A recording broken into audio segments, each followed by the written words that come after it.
the applicant had received zoning approval to disturb. No, it's from. The applicant was granted two variances by the zoning hearing board, 134.7 and 134.8. They are to permit construction of the proposed dwelling and grading areas in very steep slopes, and to permit a disturbed area in steep slopes over 15% and very steep slopes over 5%. The motion is that the applicant will, and it's referred to a set of plans dated 8/23/2023, which is as defined by the applicant's representative, the original plan that has been presented on this site. Recommend that the supervisors require compliance with all aspects of the Benoni letter of November 25th, 2025. Second? Second. All in favor? Say aye. Aye. All opposed, say nay. Thank you very much. Good to see you again. Good night.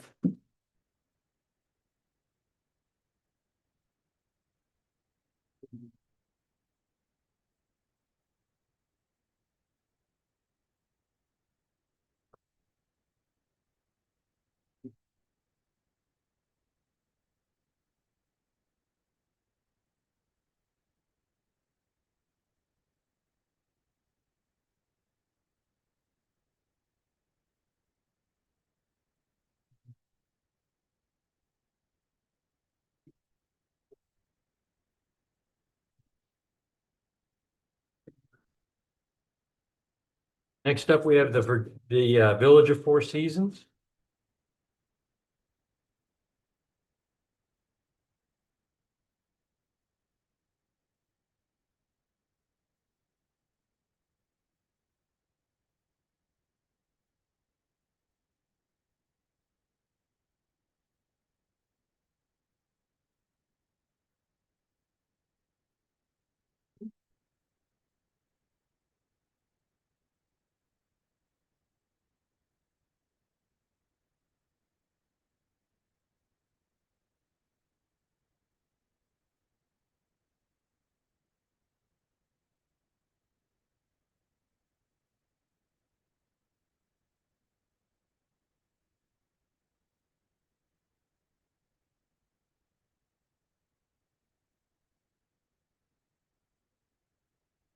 Whenever you're ready. Okay, thank you. Good evening, members of the Planning Commission. My name is Don Petrosa, attorney representing the applicant, Village of Four Seasons, Newtown LLC, which proposes to develop a little less than 22 acres, 21.78 acres of property located on the south side of Gradyville Road, west of Pennsylvania 252 or Newtown Street Road, with 12 single-family homes. The property to be developed includes two existing single-family lots at 3726 and 3730 Gradyville Road. So the net increase in dwellings, since we're tearing two down, will be 10. We're 12 new houses, but a net increase of 10. I first became involved in this project in 2023, I believe, and so we've been working on it for a very long time. In early 2024, we began to discuss with the township staff various issues related to the proposed 12-lot subdivision. In October of 2024, we filed a conditional use application related to the disturbance of some steep and very steep slopes for the 12-lot subdivision. We began to get review. We did not file subdivision and land development plans at that time, and we were not required to. We began to get review letters from the township engineer, which also referenced the need to address comments from other township staff, such as the zoning officer, the fire marshal, the arborist, etc. We proceeded to engage in multiple meetings, discussions with the township staff about requirements and what the township felt was required and what they wanted to see at the property.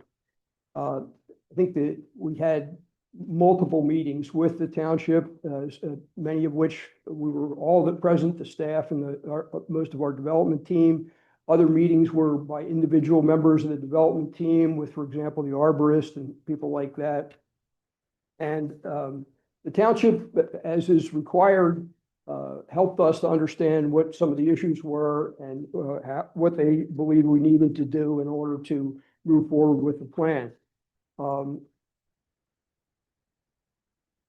I think we were last before this body on June 26th, 2025. And we did present the plans to you at that time. Among other things that we've done since then is to revise the plans twice and work with the township arborist, fire marshal, township engineer, zoning officer on the plans. For example, at the June 26, 2025 Planning Commission meeting, the neighbors requested a traffic study. It's not required by the ordinance. The ordinance only requires a traffic study for a residential development when there are 26 or more houses in the development. As I say, we've got a total of 12. But we voluntarily did the traffic study because that seemed to be an issue of some importance to some of the community. And the traffic study was done by Bowman, which sort of absorbed McMahon Associates that some of you may be familiar with. And we have here this evening Chris Williams, Christopher J. Williams, PE, Vice President and Regional Manager of Bowman's Mid-Atlantic area. So that then, because the initial traffic counts were done in August when school was not in session, again, we voluntarily redid the counts in October after school was back in session to see if there'd be any significant difference. And Chris is here to report on all of those findings with regard to traffic. We had to go to the zoning hearing board with respect to some zoning relief related to lot frontage on a few of the lots. We did obtain that zoning relief that we were requesting from the zoning hearing board. There has been an appeal filed by some of the neighbors to Common Pleas Court, but there's no stay or automatic stay. We're free to proceed to try to get the rest of our approvals, which is what we're proceeding to do. One of the big changes in the plan was that originally we were proposing a through road going from Gradyville Road to into Marple Township. And the township didn't want to see that through road for a number of reasons. But one of those reasons was to try to, and they suggested emergency access instead of a through road. And one of the reasons was to minimize the impact on environmentally sensitive lands. It tremendously reduced the percentage of disturbance of environmentally of steep slopes, very steep slopes, and it also reduced any incursion into wetlands or getting close to wetlands. So as a result of doing that, what we wound up with, and some other changes we made to the plan to try to minimize disturbance to steep slope. We relocated houses, we moved driveways around and did things like that. We got to the point where the total very steep slope disturbance, which is proposed, is 25 square feet. 25 square feet of very steep slopes. That is 0.2% of 0.2% of the very steep slopes on the property. We also are at 12% disturbance of the steep slopes, where, as you know, 15% is allowed. So we're significantly under, it's almost 20% under, I think we're significantly under the steep slope disturbance that the ordinance allows. So all of that, by way of background, brings you to the issues that are before the planning commission tonight. And the one issue is a recommendation that the conditional use approval that we've requested be granted. In a nutshell, conditional use approval is required for the emergency access. It would have been required for a road going through there. And the applicant is to show that it's in the best location and there's no other feasible location without disturbing any, steep slopes or environmentally sensitive land. This particular emergency access, so some of the reasons it disturbs less in terms of environmentally sensitive land is that, number one, it doesn't have to be as wide as a through road would be. And number two, it doesn't have to be as straight as a through road would be. We were able to snake it a little bit to avoid steep slopes. And the 25 square feet of disturbance is related to grading necessary to build the emergency access that we need.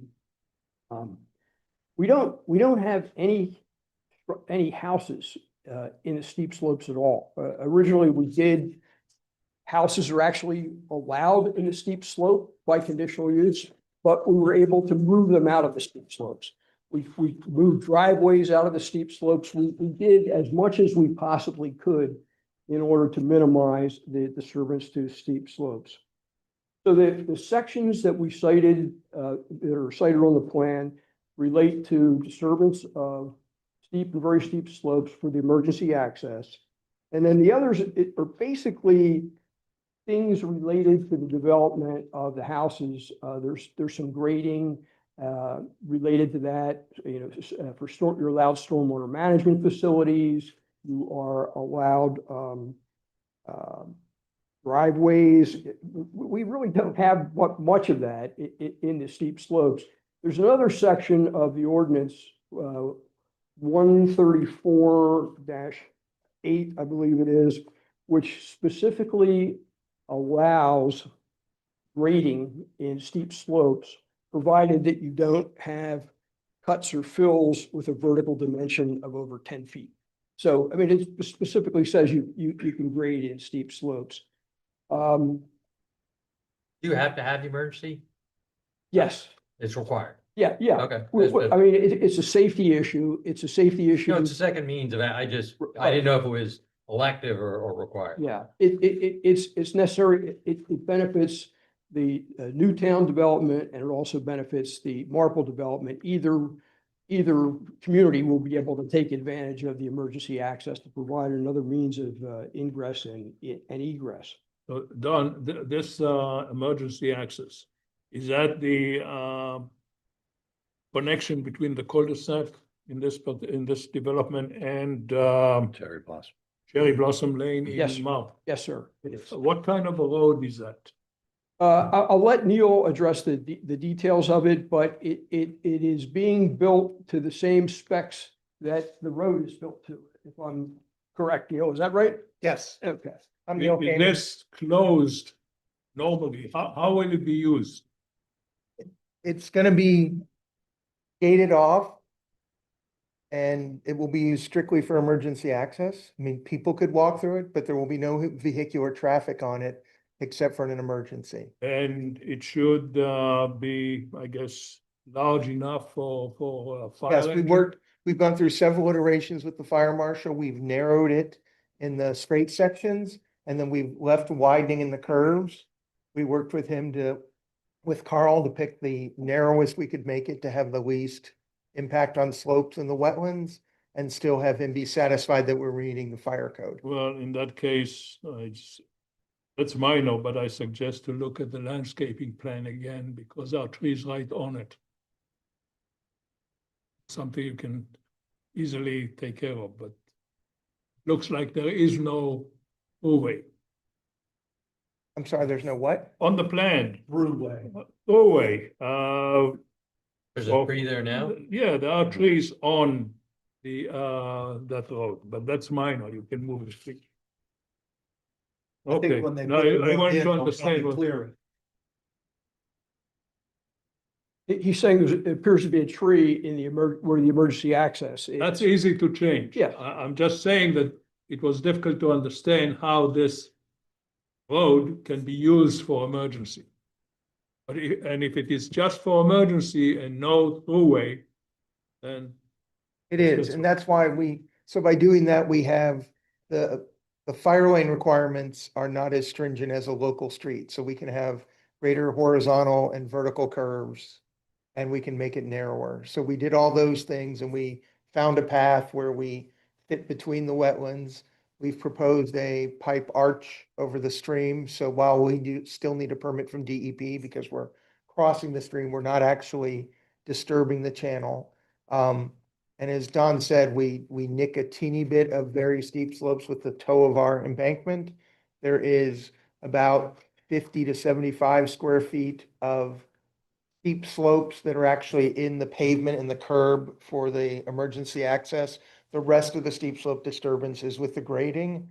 And I'm not sure how Don said this, and I was behind him and I don't hear great, so I might have missed it, but we have no physical other improvements in the steep slopes. So the stormwater is not in the steep slopes, the houses are not in the steep slopes, the driveways are not in the steep slopes. We have grading next to those things, which is allowed through a couple different parts of the ordinance as we see it, but we need the conditional use, but it clearly says you can do cut and fill for these other either uses in the base district or something you got a conditional use for, such as the emergency access. the embankment of that route, the emergency access, is strong enough to support heavy load on that Yes, emergency it's, access? it's designed just like a township road. And then we actually went a little further because the fire code calls for 75,000 pounds of loading, which is slightly more Have heavy than equipment. HS20. So we have a gentleman in our office who's experienced with that. We prepared an analysis. It's a couple more 100 pounds per axle than the regular loading. And we walked through that and included it in our last submission. So yes. Thank you. Just, I did want to correct something. I think I said 134-8 on the grading. It's 134-9. That's what I get when I try to do them from memory as opposed to checking my notes here. I did want to say, in a little bit, I'd like to put Chris on, but we can finish up, I think, with the conditional use part of this. And before we get into the other subdivision land development, maybe we'll tackle traffic first, if that's satisfactory to the planning commission. But I do want to say a couple more things about the conditional use. Neil has a response letter to Eric Johnson's the Pannoni review letter from October. That's not the latest review letter. Eric did another review letter on November 26th. But in that November 6th, 2025 response letter done by Chester Valley Engineers, he specifically addresses each of the standards for conditional uses that Eric had cited in his review letter and explained how we meet those. If you don't have a copy of it, I can. We should all have one. Yeah, I don't have one. And what I would like to do, there's a lot of criteria, there's a lot of overlap in the criteria. I'd just like to ask Neil if, in his opinion, we meet those criteria, and then just give a summary of how we meet those criteria. So we do meet the criteria. In a nutshell, it's based on what I just recently discussed. The criteria say things like foundation should be designed to not be a problem. Well, there are no buildings, so there's nothing with the foundation. Where we do have the road, we've designed the road to be stable as we talked about.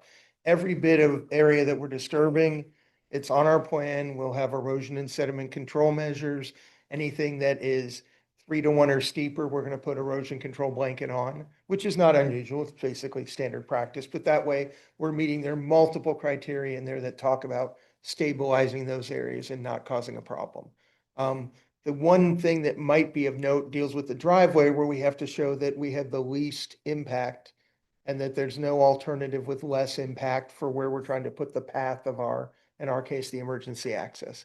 And that's where we did pick a spot so that, as we said, we have just 25 square feet of very steep slope disturbance and very little disturbance of steep slopes in the actual driveway. And we've picked a spot where we, again, do not have extra wetland disturbance And so we've tried to minimize all those things. And frankly, we have a lot less steep slope and very steep slope and wetland disturbance than we did on the first iteration of this that was submitted. So as we've worked with both the public meetings before the planning commission, we've been to the shade tree commission, and in talking with township staff and getting review letters from Eric and the other consultants, we have continued to reduce our impact to those things. Eric, is that accurate assessment? Yes, it is. So just to sort of finish up on the conditional use subject, any questions that you may have. As the planning commission is aware, conditional use is a form of a permitted use. And the existence of a conditional use provision in an ordinance indicates the legislative acceptance that the use is consistent with the zoning plan. Conditional use regulates the use of the land and not the particulars of development and construction.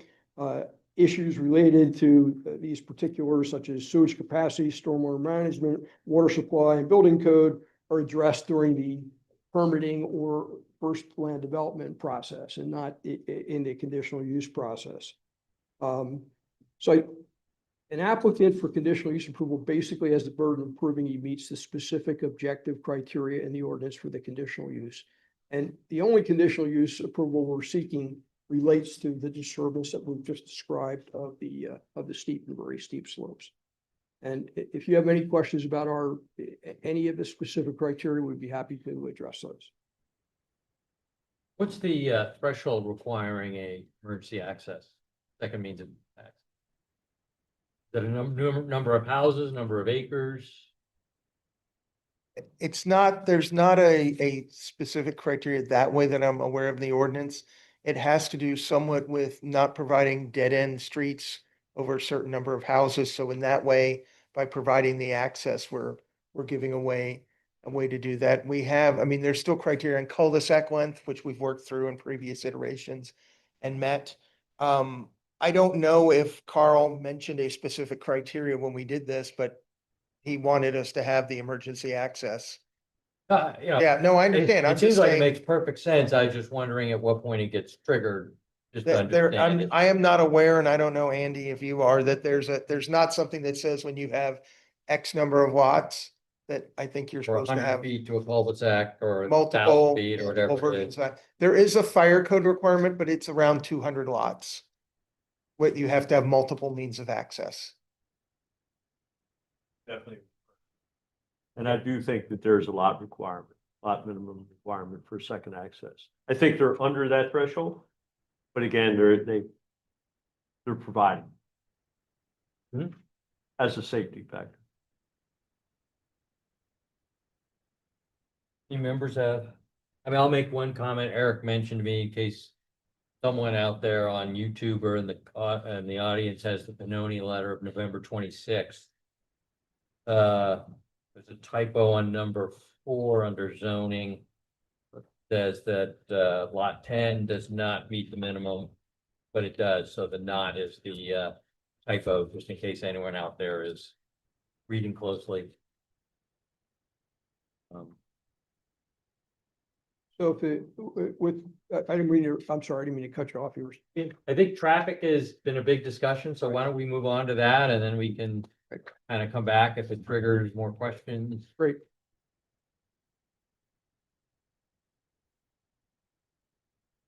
This is Chris Williams with Bowman, and Chris, you hold the position that I indicated earlier. Yes. Would you please, you've done this many times, you've got your traffic report. Would you please go through the traffic report, explain what you did and what your findings and conclusions were? Sure. So not a big development. It is below the threshold requiring a traffic study. But we prepared a traffic study nonetheless. So it's a total of 12 lots, 9 of which have access to Gradyville Road in Newtown Township. 3 lots have access through Marple Township. Even though we have a total of 9 lots within Newtown Township, there are 2 existing lots that we are replacing, 2 existing homes that we are replacing. So really, it's only a net increase of 7 single-family lots within Newtown Township. However, we didn't take credit for that. So 9 units, 9 lots within Newtown Township will generate 8 trips in the morning peak hour and 11 trips in the evening rush hour period. So again, this is not a lot of traffic. And then 3 lots within Marple, excuse me, 3 lots that access into Marple Township generate 3 trips in the morning, 3 trips in the evening. So again, very low traffic generating development. So as part of our study, we conducted counts along Gradyville Road, looked at the volume of traffic that's traveling on Gradyville Road, passing by the site. We also conducted a speed study on Gradyville Road. We then took those existing counts and we projected them into the future to the year 2029 as an estimated build out year as to how long it would take for the development to build out. So we added background growth to those existing traffic counts. And then we layered the added site traffic, the numbers I just gave you, we layered that onto the system and we analyzed the operations of the access point onto Gradyville Road. Probably not a big surprise. I'm sure, I know this commission has heard other traffic engineers testify and talk about how we measure the effectiveness of intersections. We talked about it in terms of how much delay is experienced at the intersection. And then depending on the amount of delay, we assign the intersection a letter grade. So in this case, the access point onto Gradyville Road, it operates with very little delay. It's operating at overall level of service A. And then the movements, the traffic exiting the community onto Gradyville Road are operating at level of service B. So what's a level of service B? That's about 10 to 15 seconds of delay. So it's a very low impact development in terms of the impact onto Gradyville Road.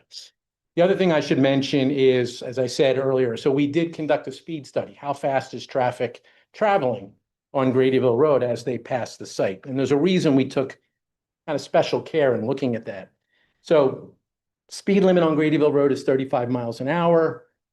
What is the actual speed of traffic? So the prevailing speed of traffic, or what we call the 85th percentile speed of traffic, it's about 41 miles per hour. So traffic is traveling a little bit above the posted speed limit. Frankly, not significantly higher, but it is a little higher. Now, might it be traveling higher than 35 on other sections of Gradyville Road? May very well be. It's not here because where our access is located, it's just east of a curve in the road. There's a curve, a natural curve in Gradyville Road. And so that sort of is a natural traffic calming feature. So what is the speed of traffic as it's passing our site?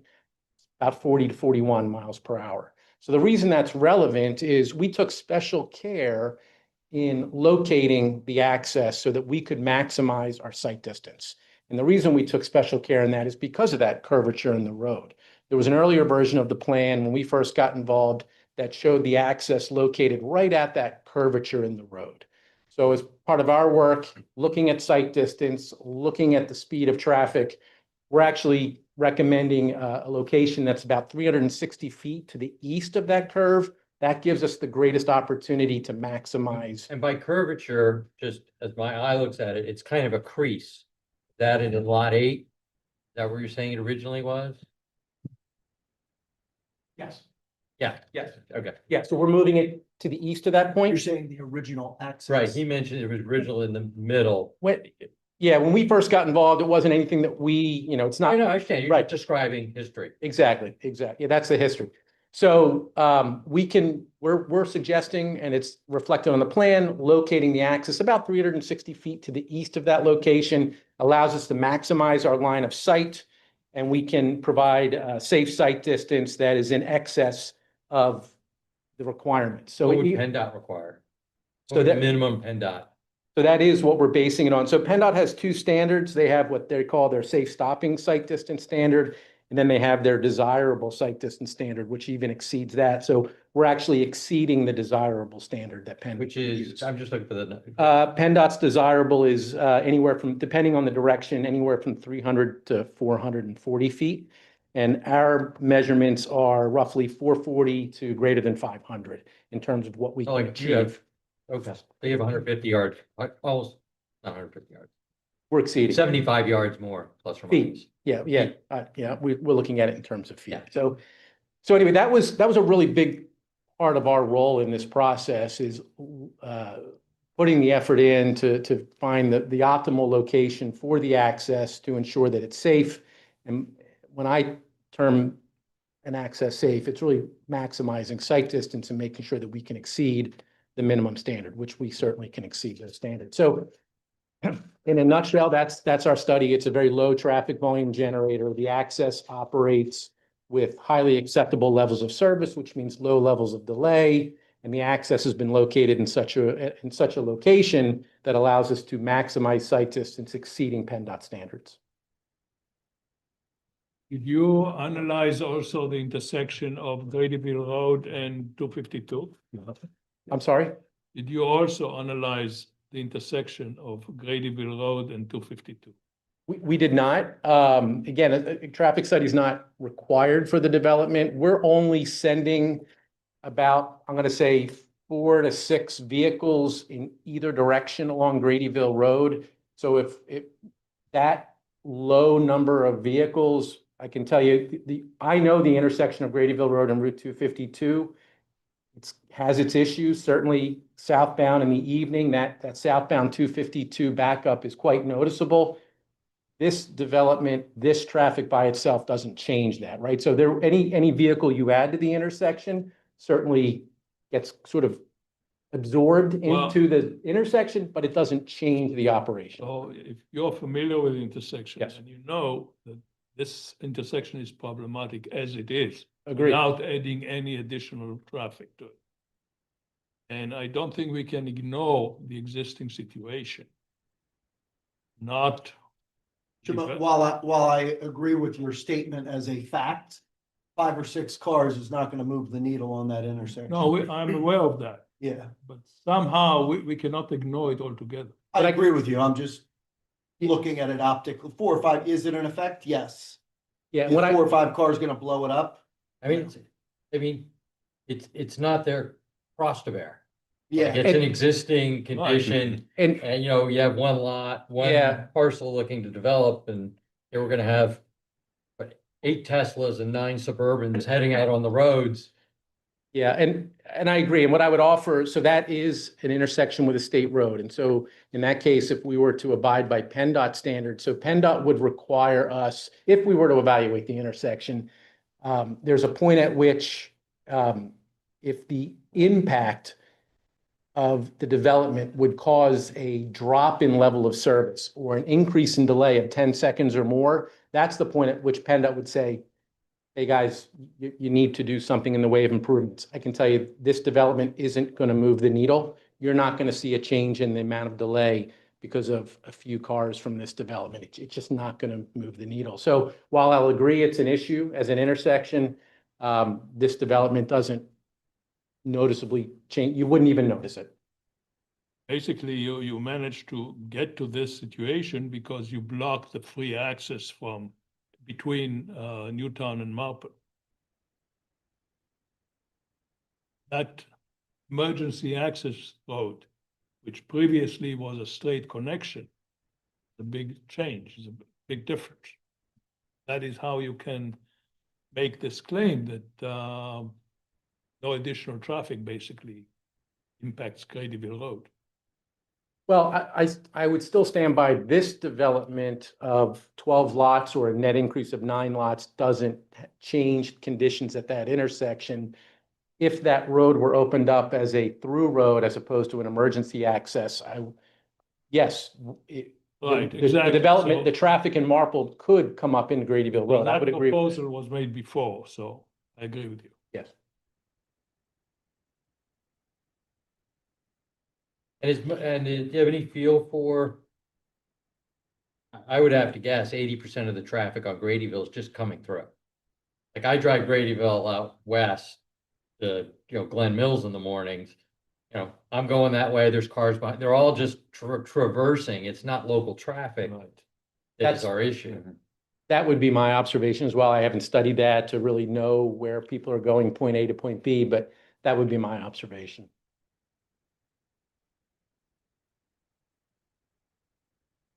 Any, should I go to public comment? Do we have any public comment? We'll kind of take it by components. What are those components? Well, we'll go with the traffic and then we'll kind of, Heat, flow, through. yeah, then we'll Okay. come back to Yep. this. We didn't finish. May comment? Yeah. You will have that Yeah. opportunity, yes. Yes. Yes. Name, and I want to add just. Well, hold up, hold on, come hold up on, and hold announce on, yourself. hold on. What name and address and the point. For, it's public comment to the board. It's not questioning the applicant time period. Also, because of some of the recent months, we're looking for comments from residents or people that are not residents but own property in the township. So just kind of, that's why we want name and address. We've had people from other townships come in and give us long. May I monologues. ask Chris Trying a to avoid. question? Chris, did you want to speak about the traffic? Comment, Okay, so, mentioning, 4 to 6 cars. You got 9 houses, you're gonna have at least, Name and address Oh. first. excuse me. Okay, David Hoy at 3722 Gradyville Road, Newtown Square. I've only been in Newtown Square 59 years. So I'm a newcomer. But this road coming out on Gradyville Road is impacting my property tremendously because I live right there, and where do you live? 3722 Gradyville Road. That next door or? No, Across? oh, it's next door. Yeah, right where the access road. The lot to the right.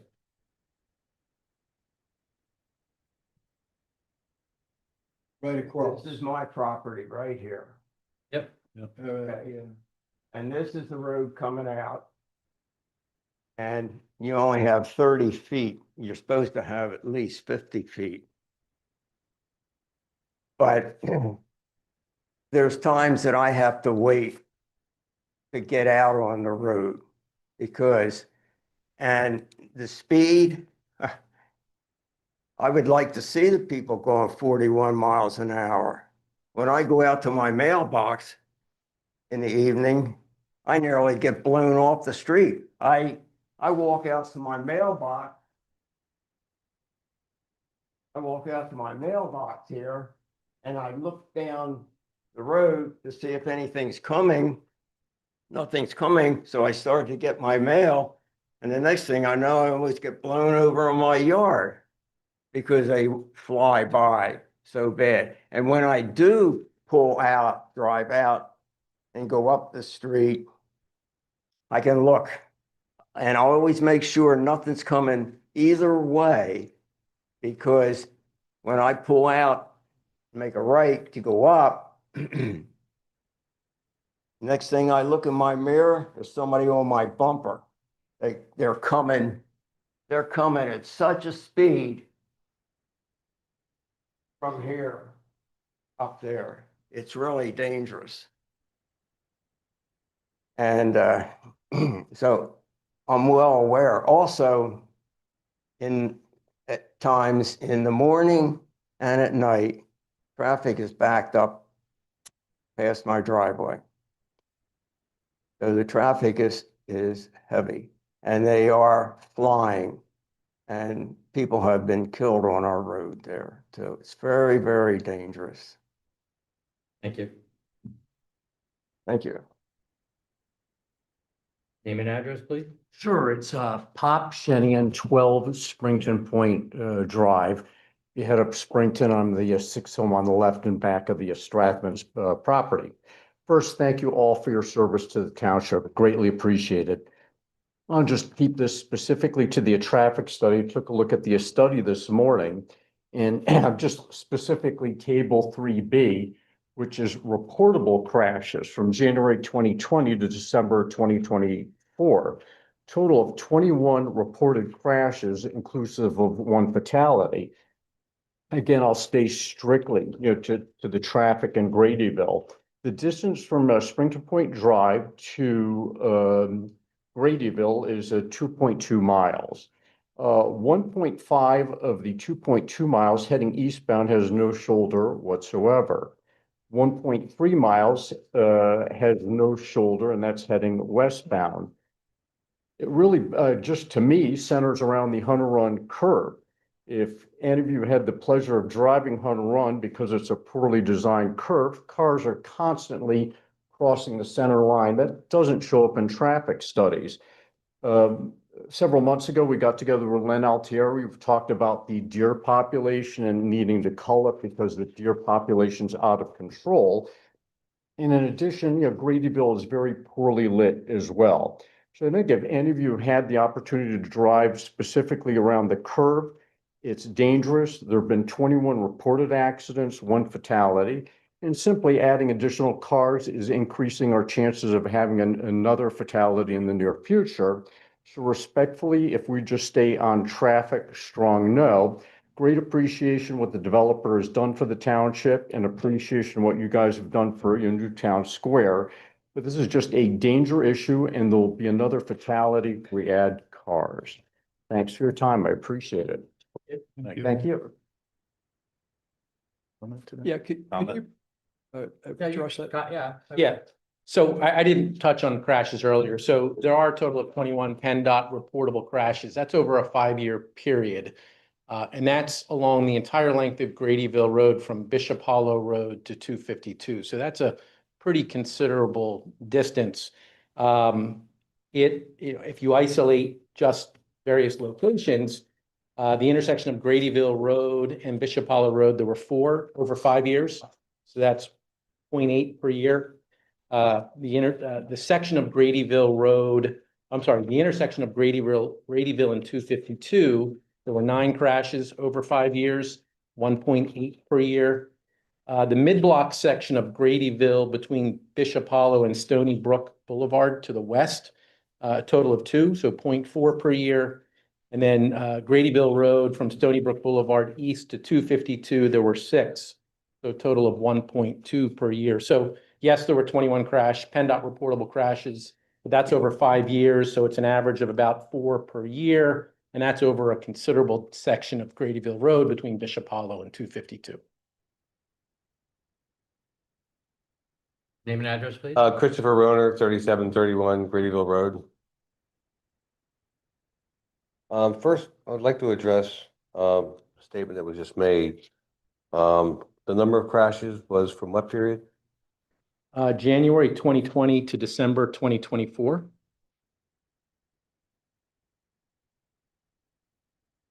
Well, my records show from the police department that from 2015 to 2024, there were over 50 accidents. From 2000 to 2025, there were 50 accidents. Sounds consistent. Similar rate, Fine. similar rate. Yeah. Similar rate. So, If you're starting. I mean, from 2015. 20 to 24, there was probably 10 accidents a year. So I don't know where he's getting this information, but that's what Chief Longus reported to me. Wait, I thought you said from 2015 until that. I time just frame. narrowed it down to Hold on, I was in the middle of talking, Before. Chris. 5 years. Right, you added 5 years and it doubled the amount of accidents. That's what I heard in the math you were saying. From 2020 to 2025, there was over 50 accidents. You said 2015. No, you said 2015. Well, you But can fine, check, you you know. can check with Chief Lund on your own, but that's what he told I'm me. just telling you what you said earlier Okay. when you got up there, Chris. All right. Did he Some not questions say that? about He did say your it. traffic study. So Lost me. where was the traffic study taken? Where, well, what do you mean, where was it taken? Where were the points that you, We gathered the speed data and the traffic volume data generally in the location of the proposed access. So right in Okay. front of the site. and what times of the day were they taken for the speed? They were conducted over multiple days, every hour, over multiple days. 24 and- hours a day? And I want Yes. to get back to my original comment. It's not questioning the applicant. I'm sorry? It's comment period. No, I'm questioning the No, I applicant. understand, and I'm requesting that you not do that. I thought we were up here to question the applicant. No, you're up there to make public comment to the board. That's why I was trying. We don't have an opportunity to question the applicant? Not in this, Not in this via if we. Yeah, if you want us to Okay. address something, that's fine, I, but we're- I'm, you know, In the past, my we've apologies. had- I thought this was time to question the applicant. in the past, we've had certain individuals badger the applicants, which is just inappropriate, so we're trying to get back to a decorum of, you know, if you have comments, issues for the board, that's the purpose. Okay, then I'm gonna read a statement. Please be brief. Again, thank you for having us here. Planning Commission, you do spend a lot of volunteer time. And, thank you for, the audience being here as well. So I first got involved with this project back in 2017, when Fort Joy Development was proposing, the development of this area across from Gradyville Road. Along with a group of local Gradyville residents, so we opposed the new access road initially located across from my adjacent driveway, 3733 Gradyville Road, which is also belongs to us. After years in court, we finally won in Commonwealth Court of Pennsylvania in 2021, and the access road named Cherry Blossom Lane was denied. Now, the new plan shows a location across from another property that we own, 3725 Gradyville Road. And we have plans to put our driveway right across the street from the new access road location. So we still oppose this location due to safety, increased traffic volume. I know that the applicant's professional for traffic control or traffic study has testified that there's 3 or 4 cars a day or cars per hour that's going to encroach on the road. I'd like to know what consideration has taken for service vehicles, trucks, delivery vehicles, and other vehicles that are going to be using the road for their access to the homes. Traffic and safety. I think the 3725 driveway location is going to have turning actions and possible conflicts due to the driveways being across the street from each other. And there's another driveway at 3727 that's across the street from that as well.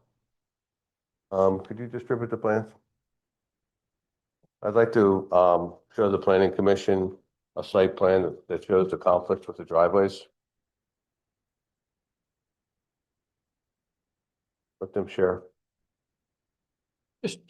I would just like to note that we're talking about a future subdivision that he wants to do. And there's also existing driveways.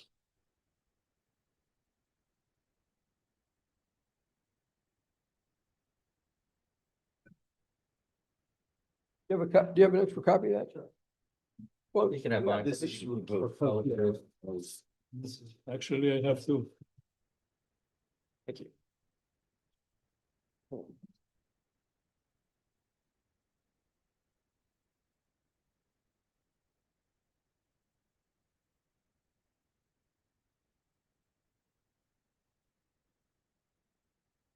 So you can see from the location of the new access road that it's going to be a conflict with 2 driveways across the road.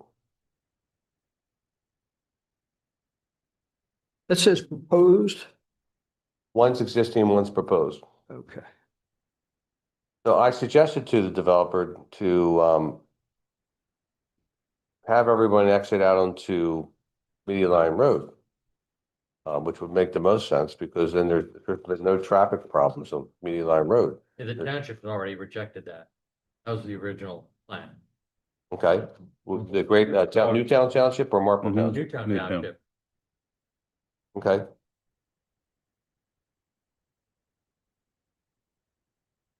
So as far as the speed, I mean, I've been out there with a radar gun myself during different times of the day. And I've clocked 50 to 60 miles an hour for most cars. I mean, there are no cars that go 40, 41 miles an hour. That just doesn't exist. And I don't know what period of time that the study was made. I tried to ask that question, but you told me not to ask the question. which I find really weird, but, Wait, restate that for me? the question I had was what time of day traffic study was taken and the speeds were recorded.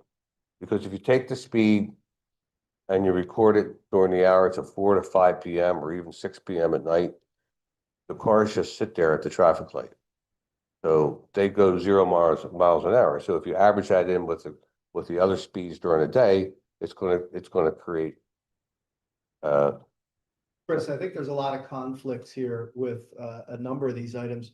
You just told me you don't clock anybody going under 50. But you just said when you clock it at that time of night, it's a lot slower. if I think it's you gotta be rush hour, it's consistent with how you're different. Communicating with. It's rush hour, it's different. Bingo. Okay, Yes. I'm just saying, if you average it out 21 miles an hour, it's not gonna make any sense. No, you were painting an unfair picture before. In the traffic survey field, I'm sure there are guidelines that govern how you would measure speeds, and you would not, measure cars that are stuck in bumper to bumper traffic and average them with Right. cars that are in a free flowing fair. traffic. And that's right. That's right. So to answer the gentleman's question, so the traffic counts and the speed studies were conducted over multiple days in July, and then again over multiple days in October. And then we look at all of that data, and we're isolating what we call the 85th percentile speed. And that's the speed at which, that's sort of the maximum speed at which 85% of all traffic is traveling at or below that speed. So it's sort of the upper end percentile of the speed of traffic. And that's the 40 and the 41 miles per hour. Do we have the occasional vehicle that might be traveling above 41? Might they be hitting 45 or 50? Yes, you're going to see that on any road at any, middle of the night, that's what's going to happen. But by far, the majority of traffic, the 85th percentile of traffic is traveling at 40 or 41 miles per hour or less. And at no point do we have, we have the lowest range, because we categorize all speeds that are captured, and we put them in sort of categories 0 to 15, 15 to 20, 20 to 25. Most traffic is traveling 25 miles an hour and above. Is there the occasional vehicle that might be traveling at 15 miles an hour? Maybe, but they may have just pulled out of one of the adjacent driveways. So, I feel very confident in the speeds. The 40 to 41 mile per hour, 85th percentile speed. That's what we got when we did the July counts. That's what we got when we did the October counts. We're very confident in the results. Yeah. So I'd like to go on and address the Can you environmental. wrap it up like a impact. minute? Pardon me? Right, I think there's some other, we've got more meeting to do. This is gonna take quite some time. Maybe Then another time. then maybe you might want to hold it for the supervisors. Assuming this moves on. I also have a statement that I wanted to read for, the Strathmans who can't attend tonight. Are you telling me you want me to shut up? We have a meeting that we need to complete. We have certain issues we need to address. This is not the only agenda item we have. You know what? I'll take that duly noted. I mean, we have it. It's just, You know can't what? get long emails and read it No, verbatim out. we'll address this in another way. Thank you. Strathman letter. Yeah, we have it. Yeah, It's yeah. all in our packet. Definitely. Hi, Name and address, please. Chris Ambrogi. I'm at 210 Bellflower Lane in the Marple development of Four Seasons.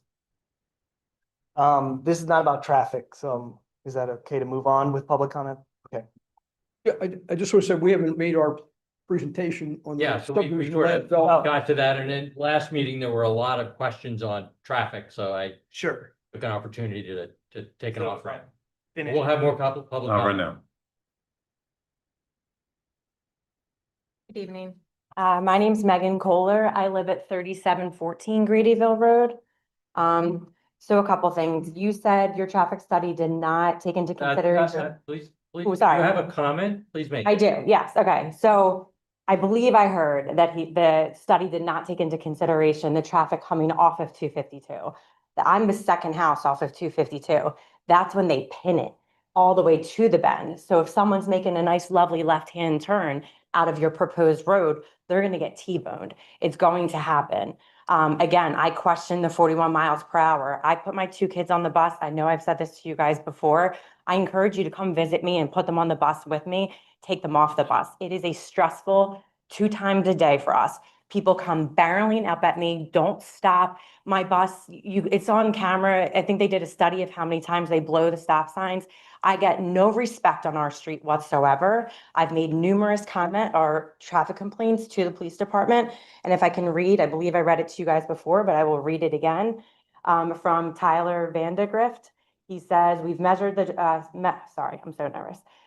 We've measured the speed in both directions several times on Gradyville, and it is one of the few in town that has a legitimate speeding issue, not just a perceived one. That being said, he handles everything. Our street, Gradyville, has a very high 85th percentile speed and has a history of bad crashes. So speaking to the township would be in your best interest. I'm speaking to you, I'm asking for you guys to do something to make it better, not make it worse. And I think it's extremely negligent to put a new street in and add to a problem that everyone acknowledges. Everyone that lives in Stony Brook, that lives in that development, everyone acknowledges the issue, but no one's doing anything about it. You're making it worse. And then we talk about 12 lots, 2 are already there. Let's think long-term. You're building more than 12 lots. We know that. So this is just the beginning. So I'm begging you guys to think long-term and to do something instead of adding to a problem that everyone acknowledges, but no one does anything about. We've lived there for 10 years. I love being a member of this township. I appreciate your time. I'm begging of you to use common sense with this. It's not a safe decision putting a road where they're proposing. I can go on and on about the blind spot when you're coming around that bend. It's a dangerous decision to put a street there. I'll leave it at that. Thank you. Thank you. You want to move on to the next? Oh, yes. That's kind of Thank you. meat of the issue. Yes, you want to come back up? We have a review letter from, Leone dated August 26th, 2020. November? November, yes, thank you. November 26, 2025. And, you know, I don't think we take much issue with those comments, but I would like Neil just to comment on the issues that he thinks that, you know, should be addressed. So as you guys already noted, that we talked to Pannoni immediately after receiving the letter to deal with the comment about the frontage on lot 10. So that's not an issue. The comment right behind that, comment number 5 about the setback, we missed, there's where the right of way bulges out from the cul-de-sac. We need to push there's like a little corner of the building envelope that we need to remove from the building envelope. So we're gonna fix that. I should go back maybe to the beginning for number 1. That talks about the open space, something that I don't know that Don maybe mentioned directly. The open space is not a requirement of this development. It's just something we are offering as part of the proposed development. And in each of the open space areas, we're proposing reforestation. We've worked with the township forester, township arborist. We had our own arborist out there who counted trees and looked at larger trees throughout the site. And altogether, we've come up with a plan where we are reforesting the 2 open space areas. Those areas have large areas of riparian buffer, wetlands, and then there are areas that are forested. But according to the arborist, there are a lot of poor condition trees on the site. And so we are in those areas going to plant new trees, and we've developed a plan where they can be monitored and maintained.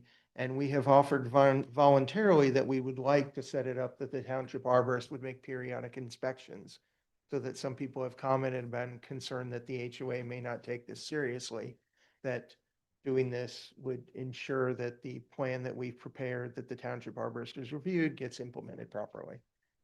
Pay him some survey fee and he would. Correct, we would pay that, it wouldn't be the township's financial responsibility. It would be responsibility of the developer, the HOA, however it's set up. That could be something put in the declaration that governs the HOA, that putting that obligation to allow the township arborist to do. Or similar, for some reason, they said they weren't gonna do it for some reason. Right. Okay. Right. Um, almost all the other comments, and there are things that either need a clarification, or a very minor correction on the plans. And we really have no issue with any of the other comments that Eric has made and would comply with those. If someone on the planning commission has a specific concern, I'd be happy to discuss any more of them in detail. Um, I have a design question. yes, What kind of buffer is between the east side of the access point and Mr. Hoy's property? so we have Pretty narrow. a series of ornamental trees. So I think I mentioned we went to the Shade Tree Commission, and the one comment we really got from them was they wanted to see more shade trees on the site. When we originally did this, we had a lot of ornamental trees, which are allowed in the township code. We had a mix of ornamental and shade Define trees. ornamental, just so. Like a dogwood. Okay. So a smaller tree that is I was still. thinking evergreen. I was trying. No, it's still a deciduous tree, but it's a medium or small deciduous tree. Whereas a shade tree would be a medium or large deciduous tree, think oak or maple or something that's meant to grow taller and provide shade. And as their namesake is, the Shade Tree Commission said we'd really like to see more shade trees. So we said we would work on that. We had to move some utilities and do things that allowed us to do that. But we basically more than doubled the number of shade trees that we're providing. However, that strip is so narrow there that we have a row of ornamental trees instead of shade trees on the east side of the proposed access against the gentleman's property just to the right of us. Then you would obviously not block sightline. Correct. All the trees would stop and they come back, like we have shade trees on the left side. They come back and they stop and there's not one at the end. In addition to obviously meeting the sight distance at the intersection as Chris has measured it, which is with the driver 10 feet back from the edge of the travel lane. We also obviously preserve that by not having any grading or landscaping that impedes anybody's view of what's going on at that point. And how far back would the ornamentals go? They go all the way almost to the driveway for what is lot 6 there. So I'm counting 1, 2, 3, 4, 5, 6, 7, 8, 9 of them. And probably that is about 150, 175 feet.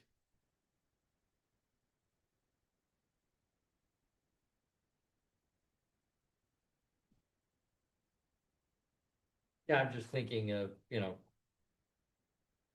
would there be a way to intersperse something that would 12 months a year provide a little bit more screening?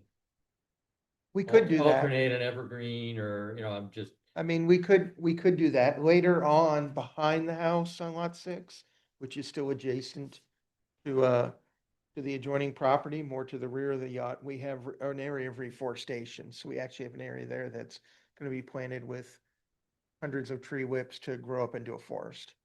But up near the house, obviously, that's not what we're doing. So it's an area that is there's going to be lawn or some other landscaped area around the house. And then we have the ornamentals along there. But there's no reason we could not do something if that's what the township preferred, to mix in evergreens there.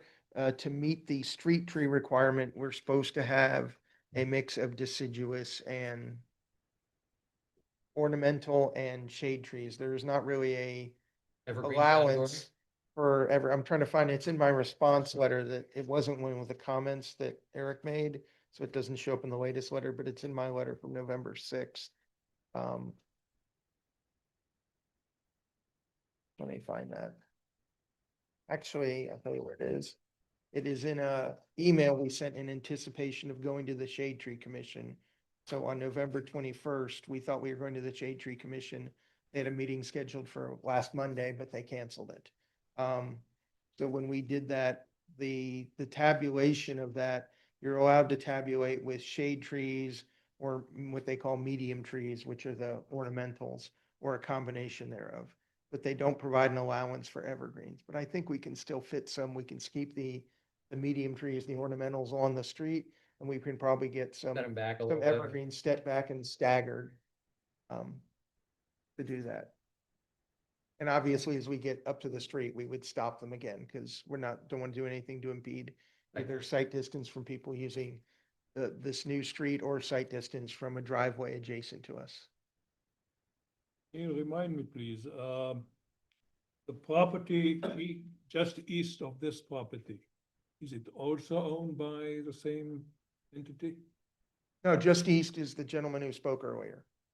It's a little, there are two lots right there that have existing houses. No, these I know. I'm talking Yes. about the other side, the That's east. the side, I think that's a related entity. That's Oh. west. That's west. Yeah. The western side is a related entity. Yes, Oh, I'm sorry, west, yes. the west, the large tract to the west is owned by the same entity, yes. All right, potentially, could it be developed? Potentially, could it be developed? Potentially, it could be developed, yes. If it is developed, then our entire conversation here is mute, is it not? No, if it is to be developed at some point in the future, and we don't know what would go in there, we would have to go through the whole process all over again. We'd have to have a new traffic study done, and we'd have to see what we have there and how we're gonna handle it. We can't, I mean, you can't say you gotta show us how you're gonna develop every piece of property that you have. I mean, this one piece of property We is. have been through that before, but, all right, just for the record, thank you. Eric, so I heard, will comply. Sort of your, November 26th letter. Do you have any other comments to add sort of thus far? We'll just flip through. No, this is, as Neil was saying, this is, I believe, a third review letter on the plan, so a lot of the technical issues have been worked through. There are a few, majority of the comments, and we've talked about, of course, traffic, we've talked about they've really worked through, they've been to zoning hearing boards, so they've cleared that. So really the gist of what many of these comments come down to are the requirements for the conditional use, what they're seeking conditional use for, all the standards they had to meet, which is what they were testifying to earlier. And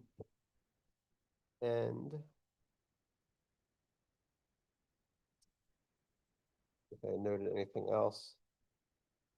I know the applicant is currently working on, it's a lengthy process, but they're currently working through the process of sanitary sewer approval, right, jointly between the township and Marple Township and DEP, which is an ongoing process.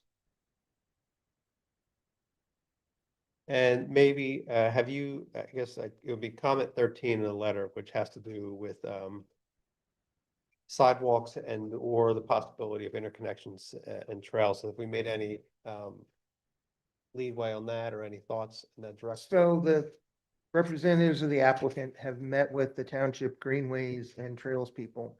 And there's a provision in the ordinance in lieu of sidewalks, the board can require I think it's a pedestrian access. It gives them a lot of freedom to work towards something.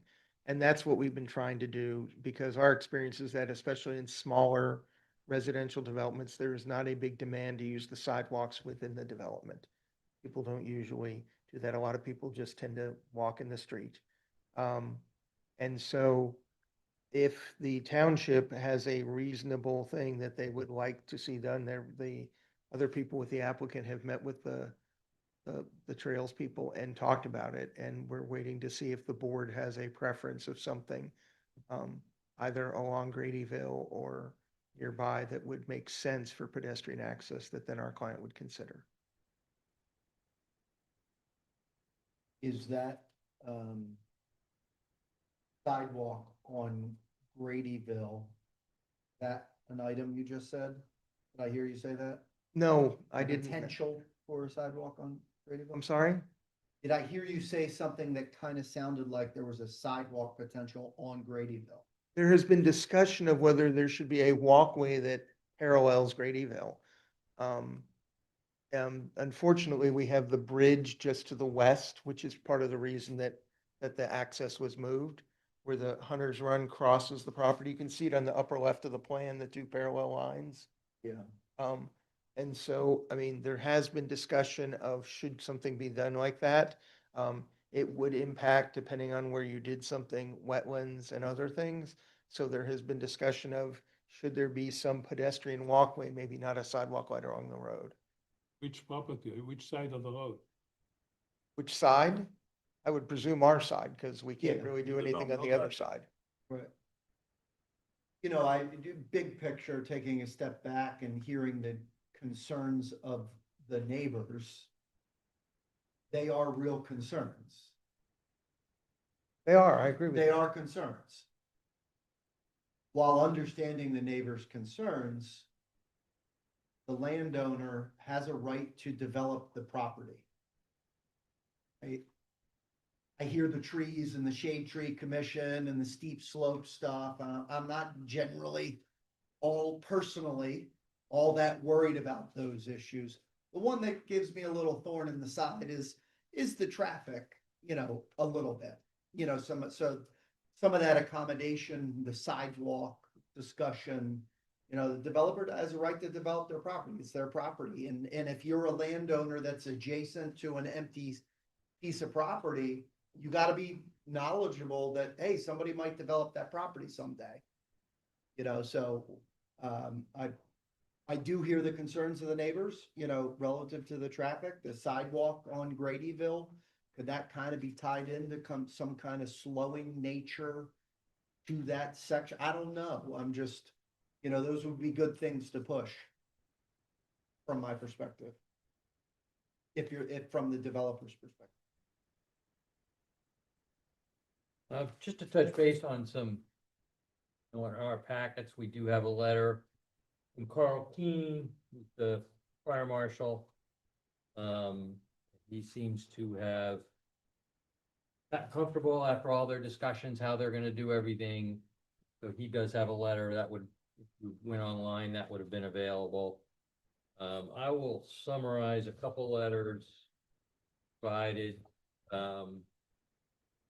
Francie and Fred Strathman. They live in an older house on the same, they're concerned about the trees and what's gonna take down.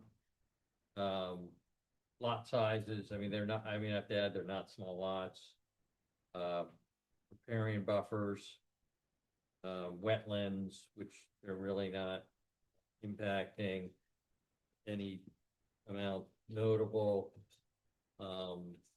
They know future plans, really not our place, it's come out earlier to approve or not, recommend approval of something based on what they may do at another parcel at another time.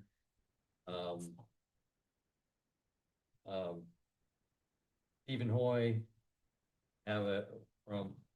he mentions a lot of points that his father made. He spoke earlier. I do have a question, Eric. I'm asking if it's true that is there a 50-foot setback requirement between an adjacent property and a driveway? We have only 30. He thinks there's a 50. No, well, it's it's a road intersecting at a T. And I believe we're confirming a driveway would be a minimum of 5 feet. We do not have a 50-foot setback of a road. Okay, and he goes on to have some recommendations, one of which is basically the one I raised about, you know, adding evergreens, buffers, maybe some fencing, to, you know, isolate some of the neighbors a little bit. And then, we have from Environmental Advisory Council, recommendations on vegetation. I'm assuming they'll come up and speak. So those are just some items we've got in our packet. I'm not gonna read them all. Any more questions up here? Gentlemen? Any public comments on the conditional use?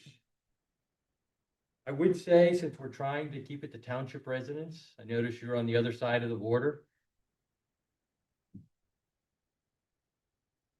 Okay, well, I mean, when we were on the border of Radnor, we've let some, go ahead. Delaware County Christian School was doing work. We had comments. Okay, so, I live at 210 Bellflower Lane, it's right here. I'm here joined by several neighbors back here, including Phil and Amber here at 212 Bellflower Lane. And if you can see where the house is located for lot 3, we're absolutely negatively impacted by that house there. These plans existed in 2020 and they weren't disclosed to us when we bought the house. So we were very surprised to see these plans. In fact, we paid extra for these lots because of the woods. We were a little disappointed by that, but that's beside the point. I want to make it clear that they mentioned this as an emergency access route, but the driveway for lot 3 comes off of that emergency access route. So it's Amazon packages daily, people going in there daily, using that emergency access route. So it's not just emergency only. Is access just that back portion? Yeah, there's Huh? no other way. Is There is, access- But I thought it was only emergency access. it is, but there is, he's correct that there's access into lot 3. So lot 3 is just across the Newtown Township line. And originally, there's a stub street that's already platted in Marple and partially constructed. Lot 3 would tie into the end of that street and then go into Marple Township. Did you mention it would be gated? So the gate would be north of that driveway. So there'd be 2 gates right now. There'd be one at the cul-de-sac. So if you came on the cul-de-sac, you would have a gate so that only emergency personnel could come from Newtown to the cul-de-sac and get into the emergency access. There would also be a gate on the north side of the driveway to lot 3, so that you could drive on the existing Cherry Blossom Lane, which is yet to be completely constructed in Marple. Go to that one house. And lot 12 too, or how's lot 12? No, lot 12 is access from Yeah, the there's- cul-de-sac. So it's the only house of the 50 in the 2 neighborhoods that uses this emergency access route for its driveway. And looks like it's difficult at this scale to see, but is it a wider right of way for that section of the access, of the emergency access next to lot 12? Not Yeah. lot 3? Yes. So who's responsible for maintenance of that? The different township in Marple, yeah.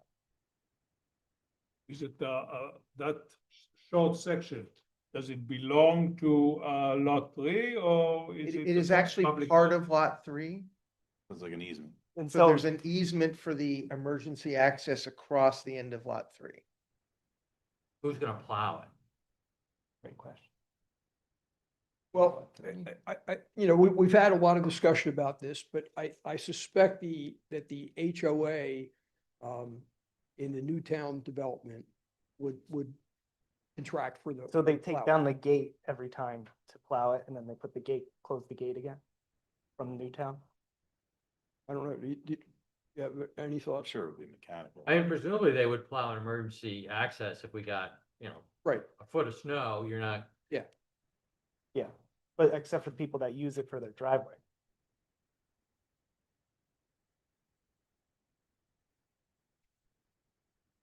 When things get delivered to that house, it's a dead Well, end, so I don't know.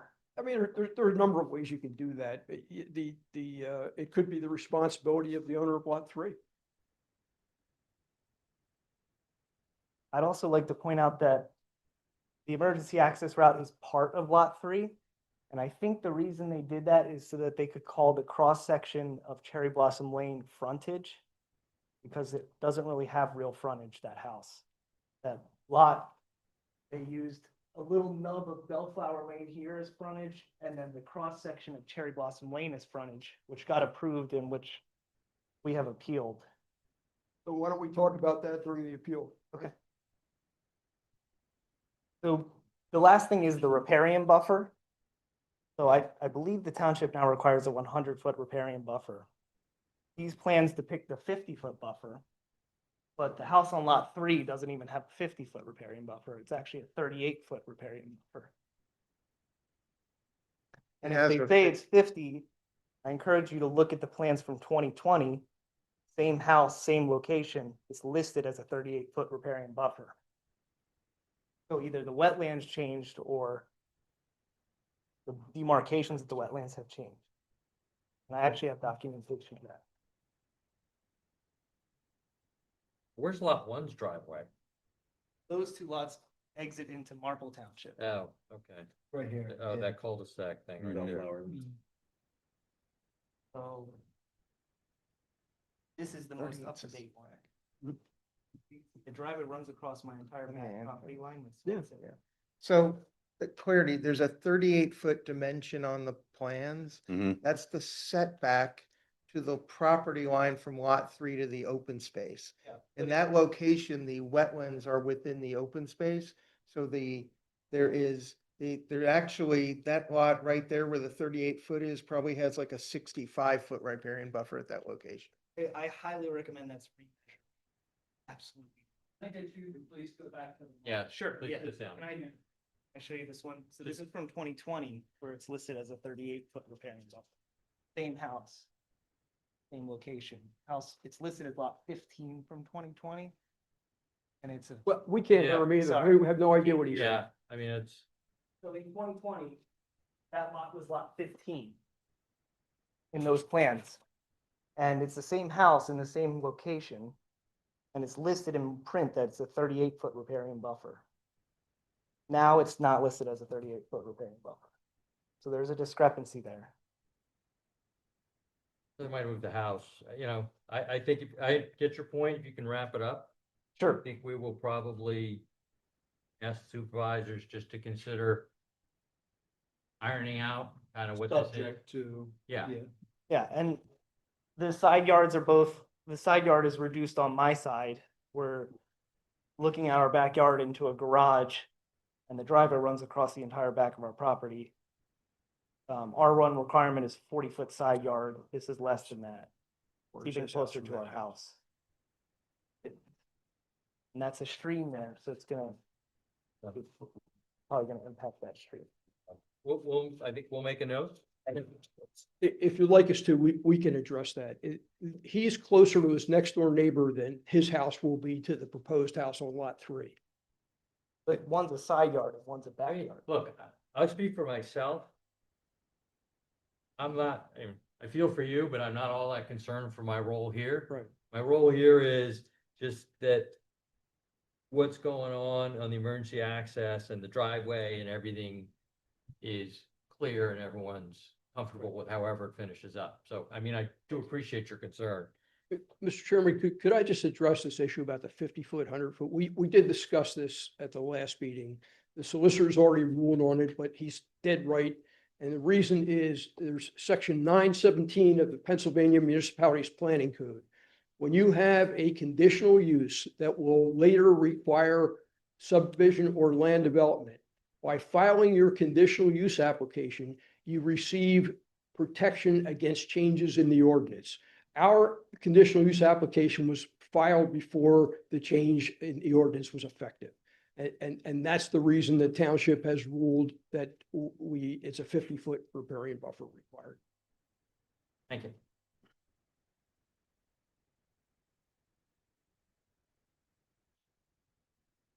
Name and address, please. Jeffrey Campbell, 304 Begonia Circle. I'm another Marple person, but I'm here representing the HOA for the Marple development that's contiguous. So our HOA is a 38-home HOA built by the same builder. This development is adding 3 homes to our neighborhood the way it's currently designed. So lots 1 and 2 come onto our street, our currently built street. And lot 3, the way it's designed, the only way in and out of the property is through our development. Apparently, this will be part of a different HOA. So we will not have architectural control over the homes in this neighborhood of these 3 homes. They will be using our common elements that we pay for. We pay to plow the streets and to upkeep the common areas.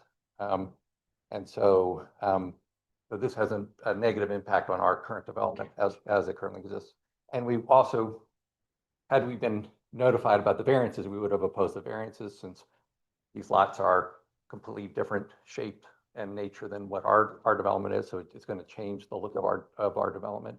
You know, all of our properties have property lines are essentially orthogonal to the roads, and these are odd lots that are just crammed into a triangular piece of land. So, Yeah, it's a tough parcel. yeah. These will be dedicated public roads in Marple Township, so we'll be going directly onto a public road, a Marple Township public road, not a private road owned by the HOA. And Is it this, public now? no, but by we got a ways to go before we're building houses on this. It will be public by the time anybody's out. So you'll do documentation with us. So my understanding is the road can't be dedicated to the township until construction is finished. This is gonna lengthen the time of construction, so I don't think they're gonna be able to dedicate the roads until these, at least lots 1 and 2 are finished. And maybe 3 as well. So we will, and we also have, again, there are common spaces that we pay for that these homes will be using because they will be in our neighborhood. Perhaps you, the HOA, can negotiate or discuss with the developer. These are terms of your development, way it was built. My client has just indicated to me that my client is paying for the roads until they're dedicated. It's in the HOA budget for this year, so that would surprise me, but okay. Well, and we'll cover New development. in whatever recommendation we make that the solicitor to take a close look at that. You know, we don't want a property owner, someone to buy a lot in our township and have a problem because the roads. So make sure that. Right. And I don't know if, you know, who's gonna do their trash, because again, you know, these homes are a mile, you know, by drive from the rest of the neighborhood, if you can't go through the emergency access. And so, who's gonna do their leaf removal, who's gonna do their trash, you know, I mean, I assume Marple will have to take ownership of that, but I don't know if that's a conversation. We have private trash. Hmm? We have private trash. Marple does not. So Marple pays for trash through our taxes. So, Again, something for our solicitor. Yeah. Yeah.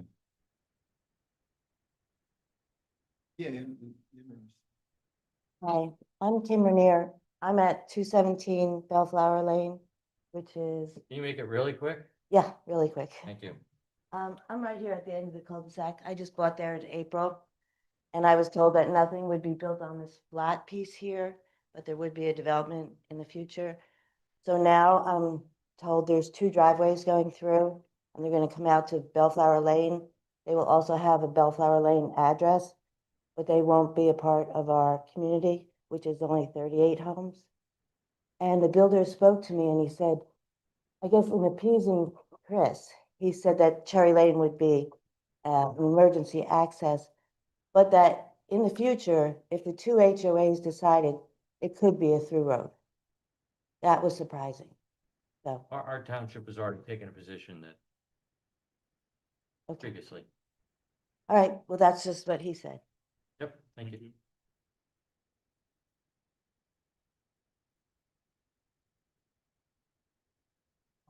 I'll be One super more. quick. Again, Megan Kohler, 3714. Again, you said it, there's going to be future building. So there's going to be future usage of this emergency road and this road add on to Gradyville. I need you guys to think long-term. When someone's doing a massive project like this, that's destroying as much of our natural environment, the little green green space we have left in Newtown Square, no exceptions should be made for this. And you need to think about all of the houses they're going to build because you know you're building more.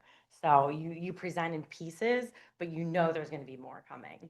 I don't know what's gonna happen. I know the property will be developed someday, but I don't. Exactly, know. there's going to be additional Done, homes done, built that done. are going to use the road. So. I get it. One more. So we have something else on the docket after this. My name is Meng Gui Huang on 213 Bellflower Lane, which facing the proposed lot 1 and 2. So we are directly impacted by the construction. So actually, when we bought the house, we were told clearly the new development will be behind the woods, not facing us. So there will be a buffer trees, buffer woods between phase 1 and phase 2.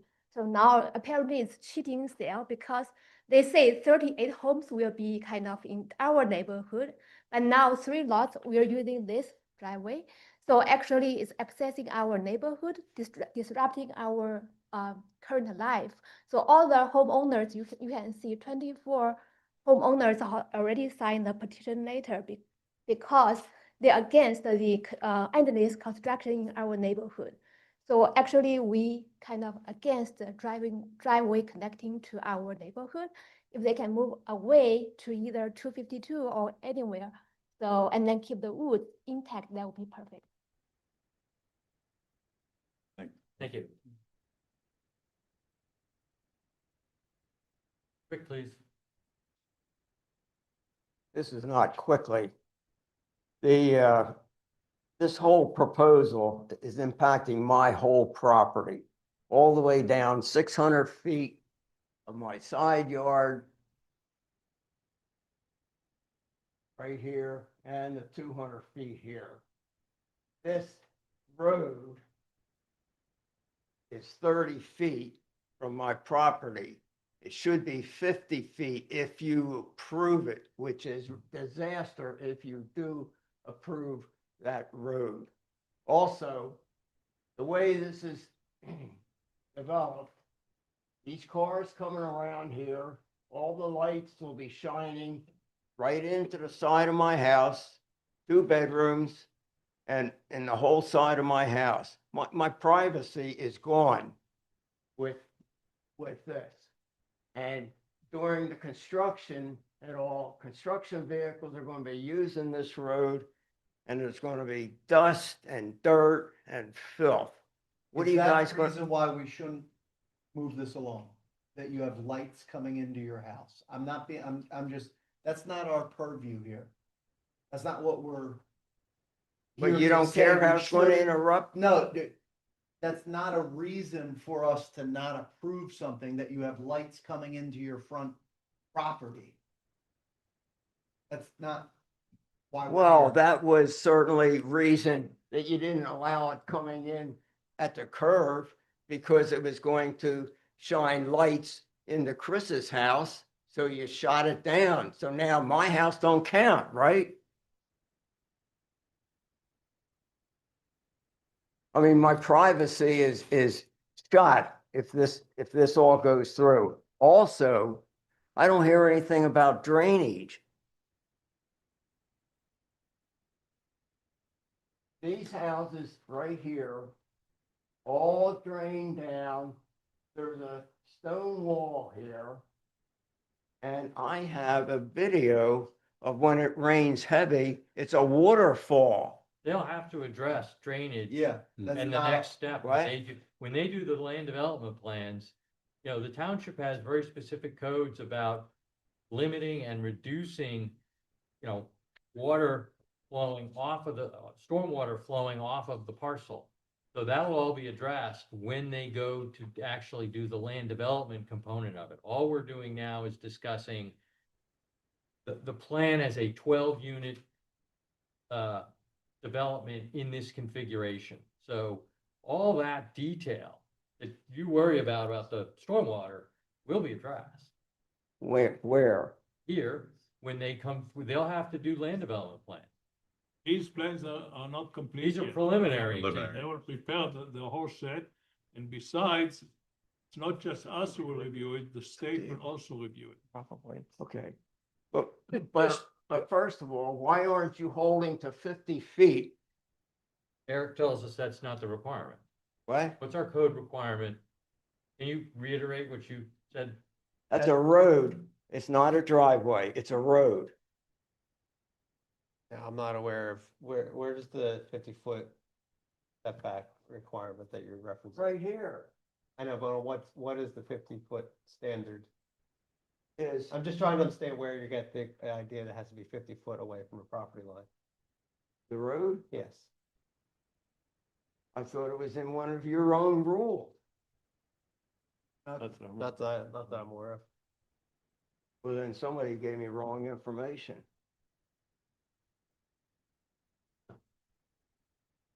Maybe everybody ought to get on the same page. I think he's on the page. He knows the rules. Yeah, You we're trying to brought get that there, Rule to the table. What? You brought that rule to the table. trying to get there. So, Well, I wish I know where I got that rule. I didn't dream it up. that's why I asked him. I had not heard that. So, I mean, I thought it was possible, but I, wanted to follow up with our expert who's living with our code book all the time. Well, that's awful close to my property. Yes. I can acknowledge it's not the optimal location for you. Not at No. all. I mean, But we're the property owner has a right within the scope of our codes to develop their property. And, our role is to deal, there's traffic there that's a problem, there's traffic that's not our place to address it unless it's from this property. And I'll give you an example. The old Wawa, which always had people parking everywhere because the lot wasn't big enough. And they developed the little strip center across the way, the one with the Dunkin' Donuts. People wanted us to make them have much more parking so they could accommodate the Wawa people. Well, that's not fair. That's not a reason that strip center had to have more parking because people are parking for the Wawa. So, we have to balance Who's rights. But aren't you people supposed to protect the tax-paying people that have lived in this township? For over half a century? everybody. That's what we're referencing. Well, you're not protecting my property whatsoever. My privacy will be shot. My property value will take a plunge. I can't argue to or for that. I'm just saying the property owner has certain rights. And if they are complying with our requirements, if we turn down a plan that is fully approvable, property owner could just sue it and get approvals. It's not like we can stop something that complies with our rules. We're not making the rules. I thank you for your time. You'll get another, they'll be back for land development. They'll be at the supervisor's office board soon. Just to clarify, we are seeking subdivision and land development approval as well as the conditional use approval.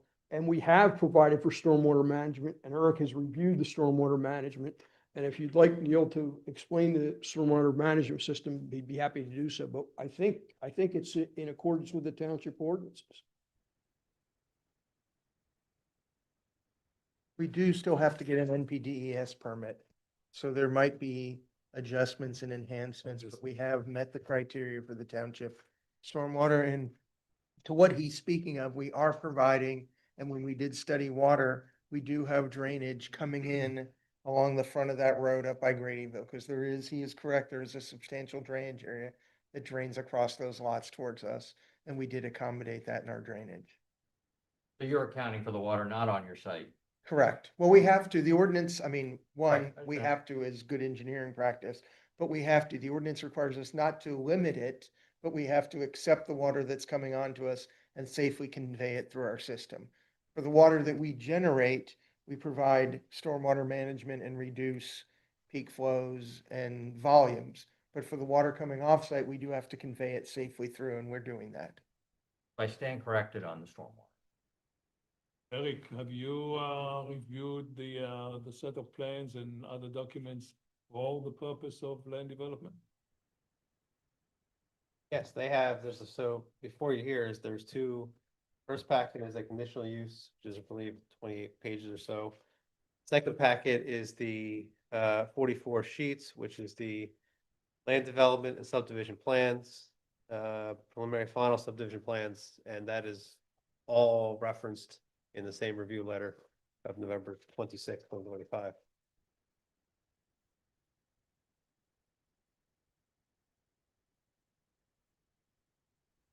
Last one. Well, just 10 seconds, please. So my name is Amber Lee, at 212 Bellflower Lane. Just want to say that, we, the homeowners of Village of Four Seasons in Marple Township sent a petition letter, to the committee in October, opposing the new proposed development. And the letter lists several concerns we have about the new development, and it's signed by a large majority of homeowners. I just want to say that I hope you received it, and I hope you have a chance to read it and take it into your consideration. Thank you. Did you send it to our committee or to Marple? Your committee, especially, yeah, specifically this committee in October. I think we dropped it off at the front desk. Thank you. Thank you.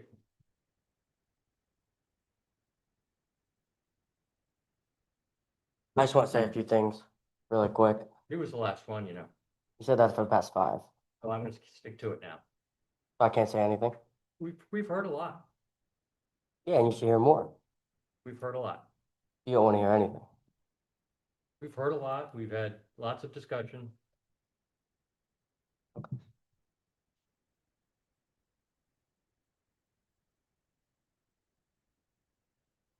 Any final comments? Eric, so your latest review, the letter that we have November 26th, that's the latest, right? Correct, yes. Do you have comments that have not yet been addressed by the applicant? That it's all compliant. Compliant? No, so when the applicant was making this presentation, he was referencing through and speaking to a few of the comments. I'd say the remaining comments, this is, I believe, the third, fourth review of the plan. Kind of are a mix of documentation for items for the board, the board, and also the Board of Commissioners to be considering review of the land development and the conditional uses. There are a few, just look through the zoning, and mostly the zoning items are informational or guidance for the board to be considering. As they've discussed tonight, really no other zoning issues. The slope conservation section really relates to documentation of what conditional uses they're seeking and what the standards are that the applicant has to present to and what they've been testifying to. The subdivision comments, a large portion of them have to do with documentation of the plan advancing forward, needed conditional use. Sewer, sanitary sewer approvals, they're gonna have to, which they're working through the process of obtaining. Needed continual documentation of the new water mains be required. The discussion we had about the sidewalks, that's for, as discussed, they're continuing to work on, and that'll continue to be documented as long as it's outstanding. Documentation of the impact study, and then we have the last section being the stormwater comments. They've gone through a few revisions of the stormwater comments. Really, it comes down to some technical items. The key one being on the backside of one of the stormwater basins. They currently had it planted as meadow plantings or grass when it has to be part of the riparian buffer plantings. It's maintained on the outside of the basin. There's really, they have items, more information is going to be needed, but as far as like the technical, working through the details of the plan, we've gone through 3 or 4 versions of the plan at this point. We'll make a motion if someone else doesn't want to step up.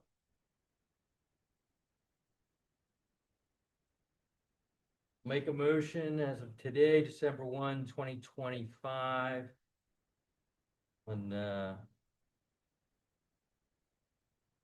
for the Gradyville Village of Four Seasons proposed development.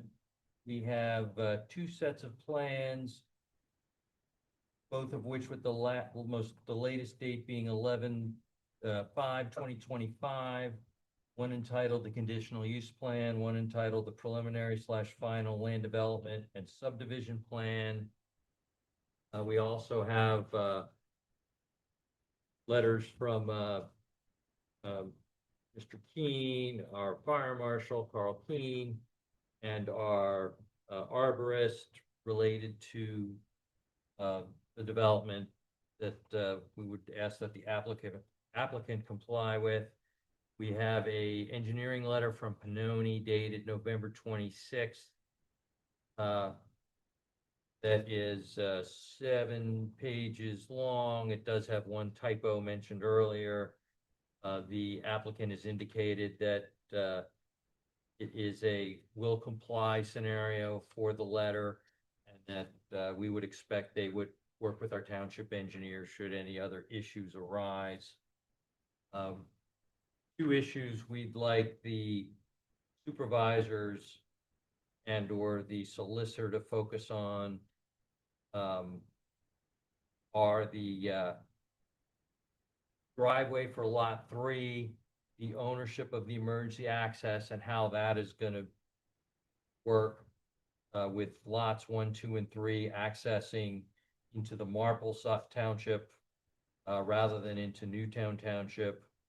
We're also asking that the supervisors and the solicitor review the functionality and impact of lots 1, 2, and 3 so that they're fully serviced by municipal services, trash, and that any issues related to the 2 HOAs, Bellflower in Marple and the one that will be applicable for this town, for this development, that they're all consistent and won't create any problems for future homeowners. Do I have a second? Second. All in favor, say aye. Aye. Aye. All opposed? Carries. Thank you.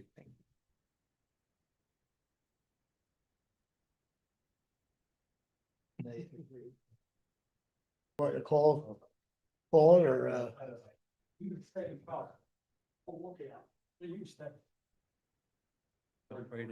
you want me to jump right in? Mr. Please. Chair? Jump right in. All right. So, the reason, I'm here before you this evening is because there is a proposed ordinance, that is going to be considered by the Board of Supervisors, redistricting, rezoning a portion of our town. And, people know it as the Campus Boulevard, corporate campus, corporate area. It's a series of office buildings that were constructed, in the 80s and 90s regarding, different types of office, similar uses. It's what you call in our town an SU1, a special use district. We have special use districts throughout the town, and primarily it's everything in the special use district that is permitted by conditional use, meaning you would have to have a hearing, just like you did a portion of the application before you was for the conditional use related to the road, the steep slope. This is SU1. Every use is conditional use. So there's always going to be a hearing and extra level of protection. Those uses were mostly office type uses, some laboratory uses, some medical offices, things of that nature. And what historically was allowed in SU1 was housing for the elderly. And as Newtown became more developed, the township became concerned that having the ability to have such large areas of our township that people think of as non-residential areas could be residential. And so the board, a few years ago, an ordinance came before you to remove residential uses from the SU1 district. So landowners, as Rose was talking about, have some rights when you change zoning ordinances. Have a pending application before an ordinance becomes effective. The old ordinance applies to that pending application. Reasons they were talking about riparian sizes of riparian buffers. We changed that ordinance, but before you have to advertise that ordinance, you have to have a hearing on that ordinance, then you have to pass that ordinance. And there used to be until Mr. Altieri from our board went to actually Harrisburg and Mr. Smith goes to Washington and he got the legislator and the governor signed it to pass a law making our ordinances become effective as soon as they're passed, like other types of municipalities. But there used to be this gap before passage, effectiveness. So this, I believe, was during the application or during the advertising process, when maybe 2 years ago, when the township said, we really want to eliminate the housing for the elderly in SU1 districts. Certain applicants, certain landowners in the Campus Boulevard district said, we have a problem because their occupancy rates are very low and have been, since COVID, and it doesn't look like they're returning. I think you hear numbers like 30%, and that decreases property values, especially if you're using, commercial. Silva knows these terms better than me, but commercial properties are typically valued using like an income capitalization approach. There's no income in a property. Investors are looking at that income coming in, the value's going down, value goes down, the tax revenue goes down, blight starts to happen. Maintenance goes down. Maintenance goes down, maintenance gets deferred, nothing good happens from it. So, and if you talk to people like at the Delaware County Planning Department, they'll tell you they're seeing this all over the county, and it's not good. It's not good for the neighborhoods. It's not good for anything. These folks came in and said, look, we want to develop residential housing for the elderly, multifamily, townhouses, apartments, and it was a lot. Under the old ordinance that they had this right, and it was a lot. And the township said, this is a lot.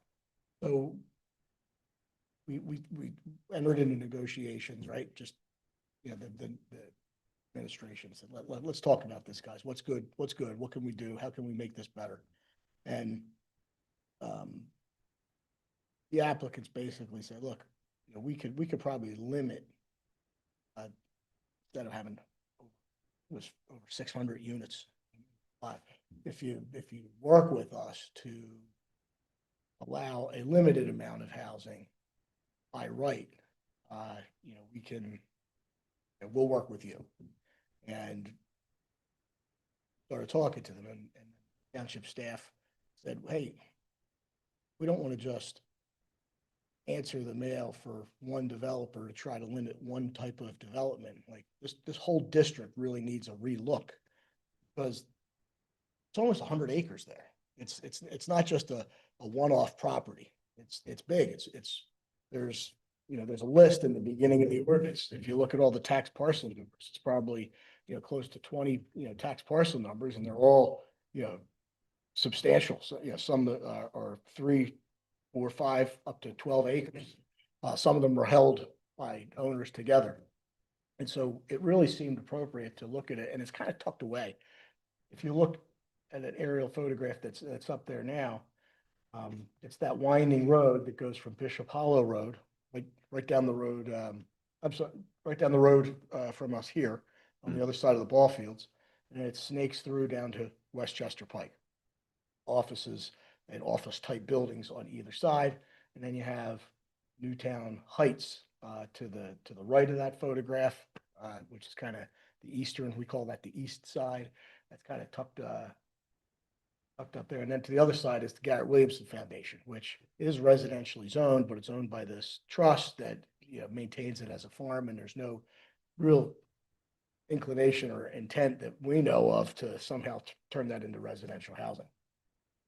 So we started looking at that and said, how can we encourage responsible development that minimizes the impact on everybody, but also encourages this economic redevelopment, just for all the reasons we just stated. And it really felt like its own zoning district was appropriate. We started with the bones of the SU1 district, which was already there. And so if the beginning of the ordinance looks just very familiar, because it essentially is all the uses that are already allowed in the SU1 district, which is, offices, for governmental or professional or sales or similar services for wellness, medical health services, scientific research labs, all by conditional use. In addition, over the years, there was a couple, they've had problems, like I said, with office rentals for a long time. Through various means, there used to be a different use allowed in the SU1, which included educational type uses, which, the Talk Institute is back there, Chrome Institute is back there.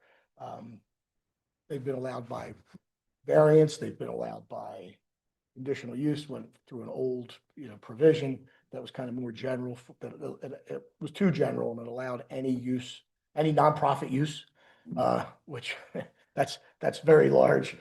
So that it worked for that application of a school for autistic children. But then we changed that and tightened that language up, and we got rid of just any nonprofit use. What we're doing here is now just adding in things that we feel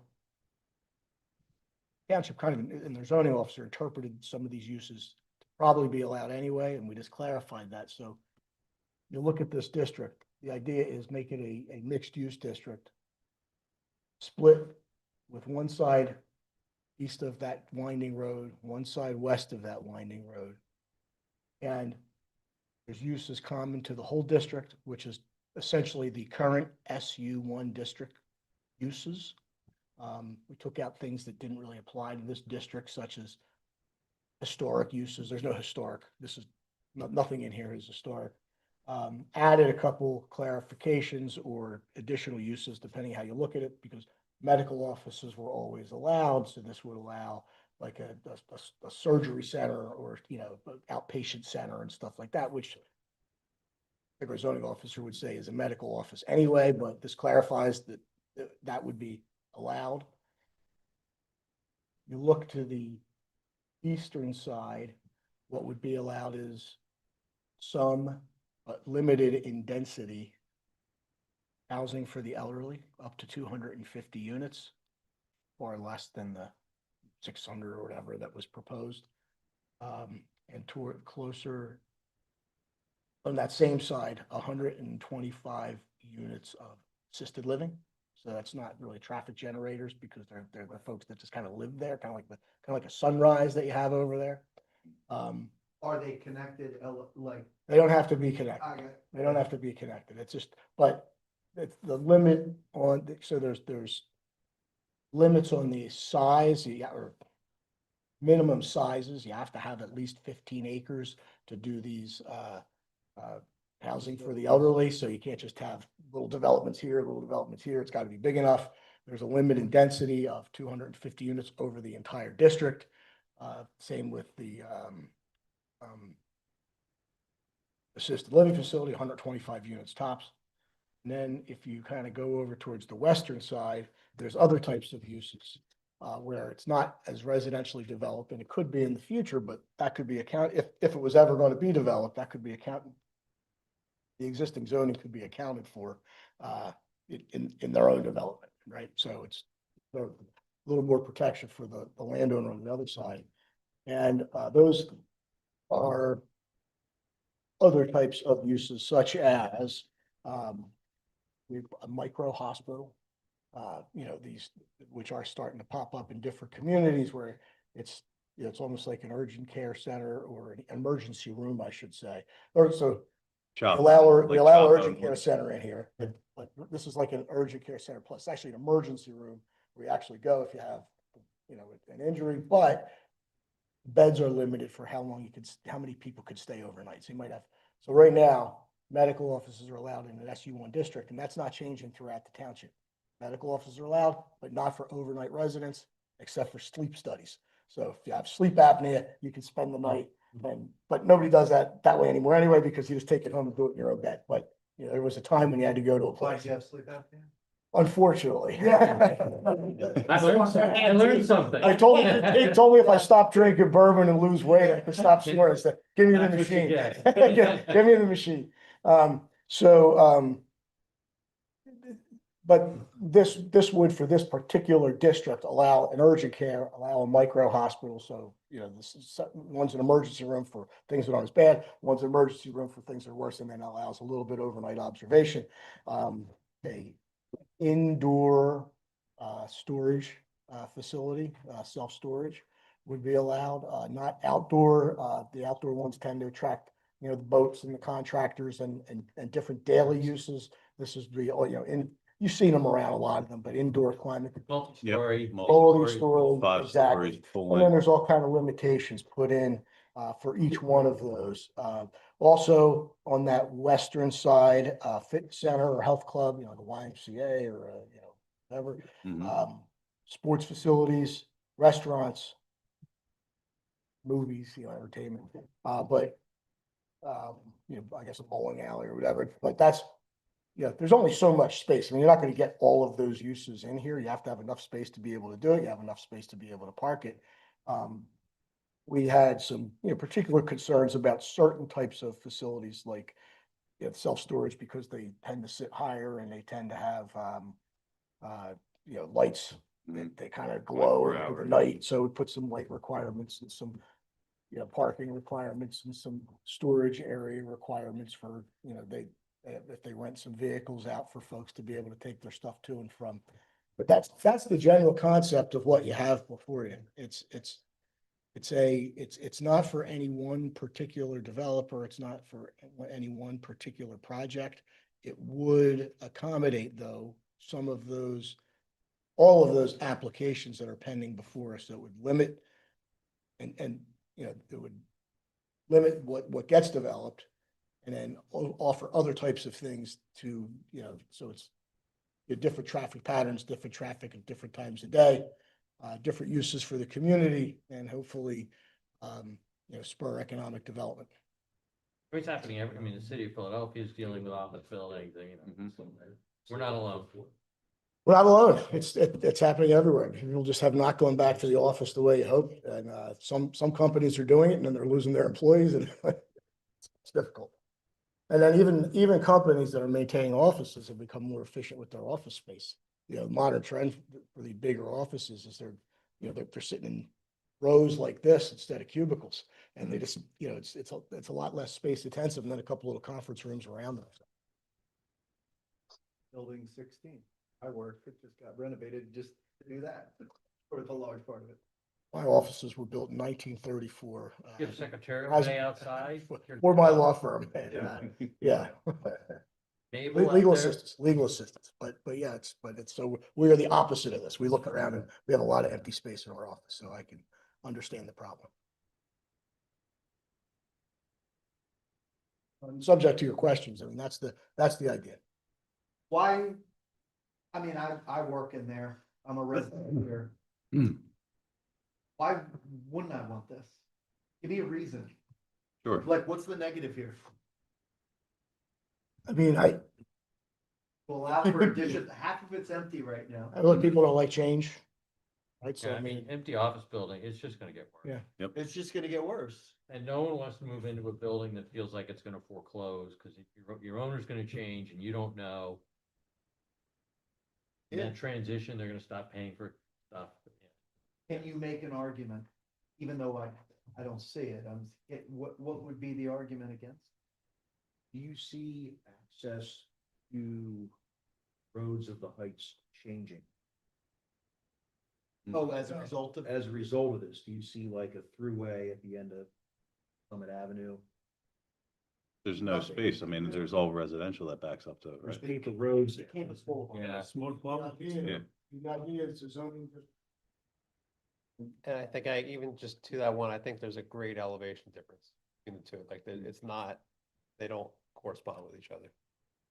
Mm-hmm. But the intention is, there's no intention of it.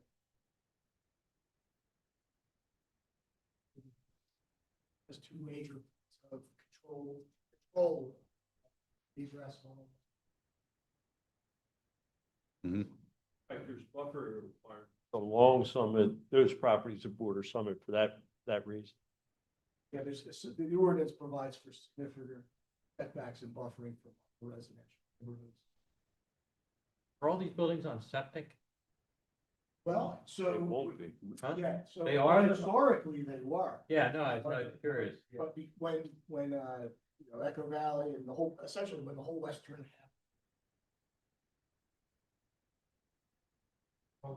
There, so I can tell you, basically, they are, either have connected or have they all have the ability to connect to public sewer today.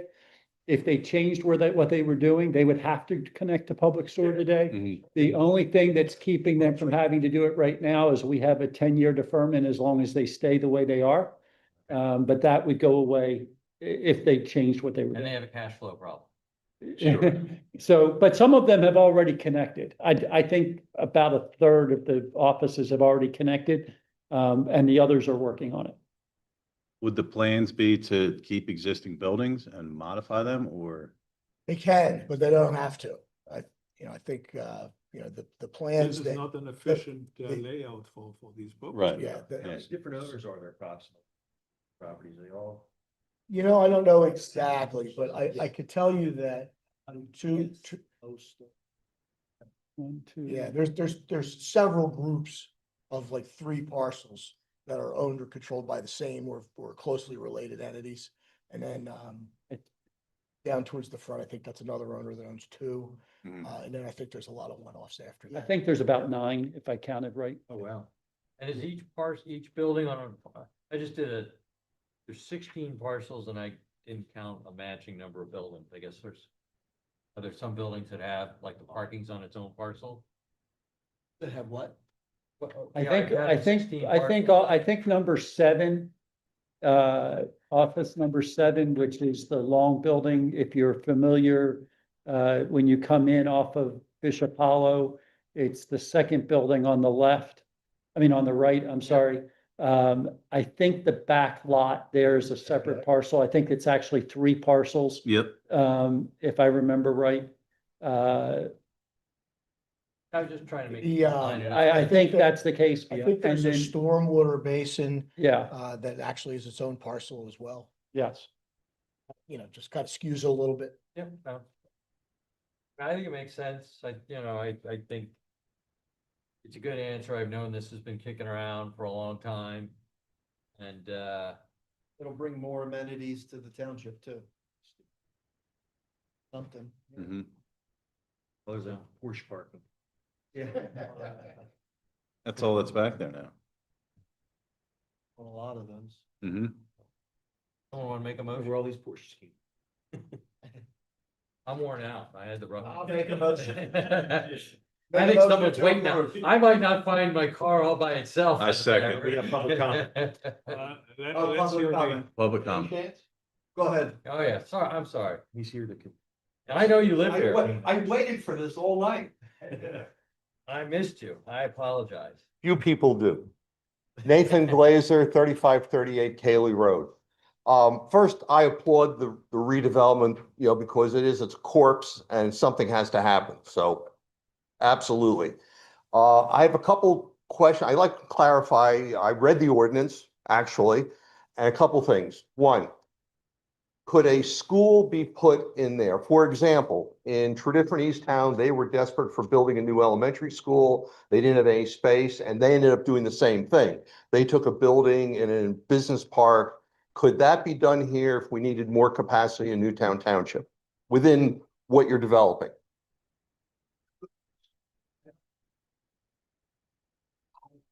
Well, again, I'm just saying, if the school district said we need a new elementary school where Culbertson's at capacity, could we use that? And you're saying the answer is yes. Yes. So that's good.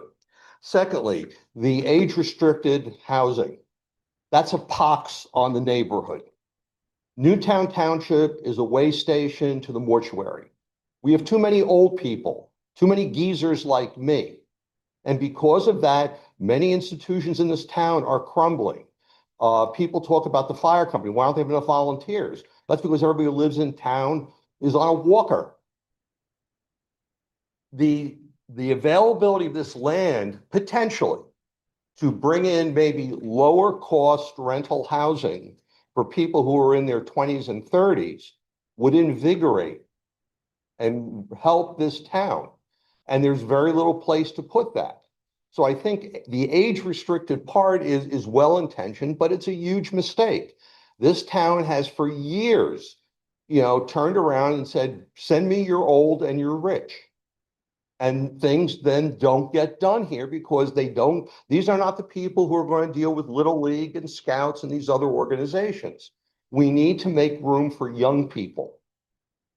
And this is an opportunity to tell a developer, hey, you can develop some housing in an area and it doesn't have to be over the top.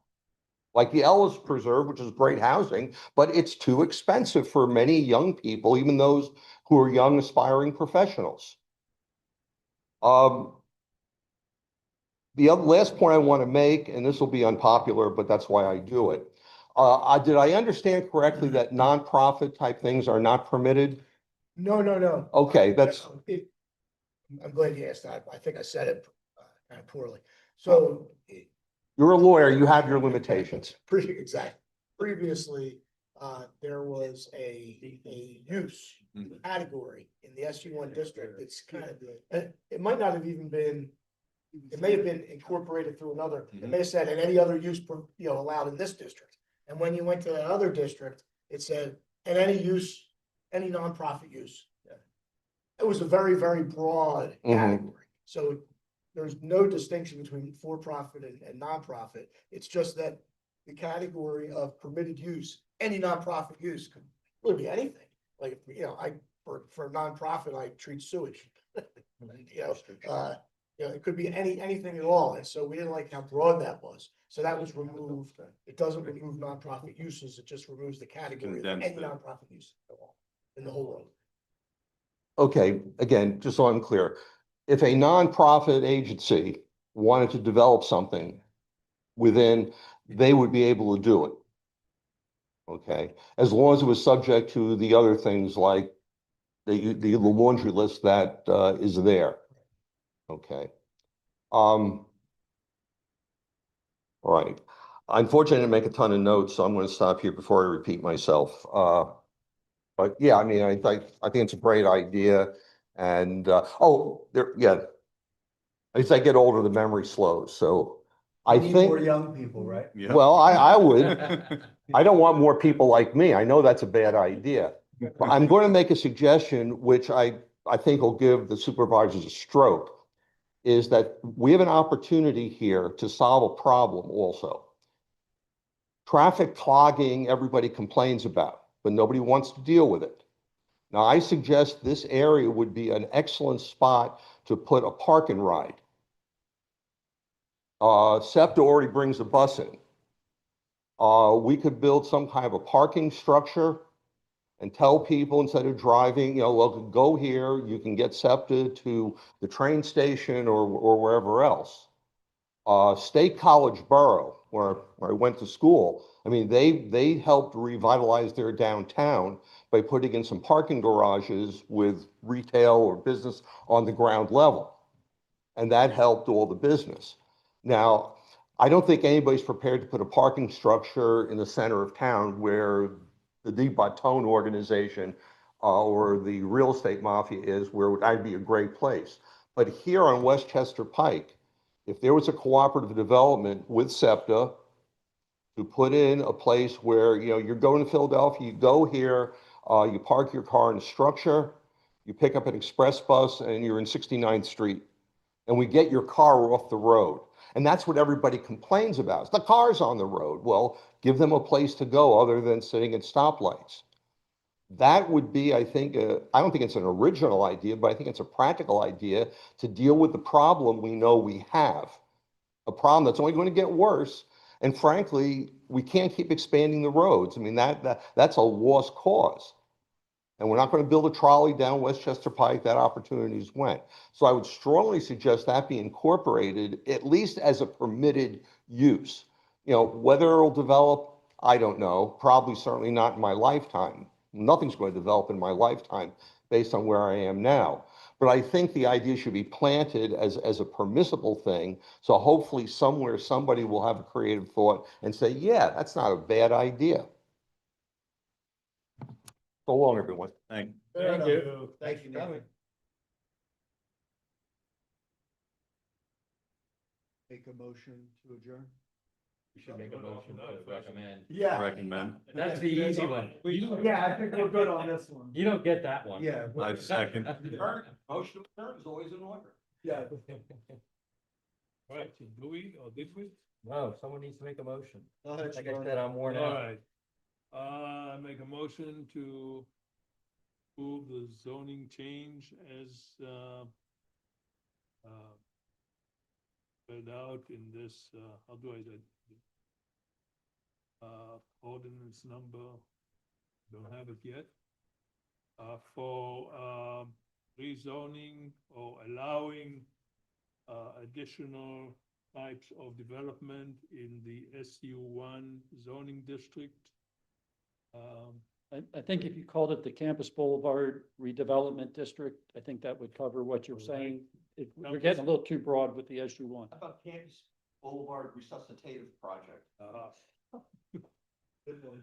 All right, the, Revival.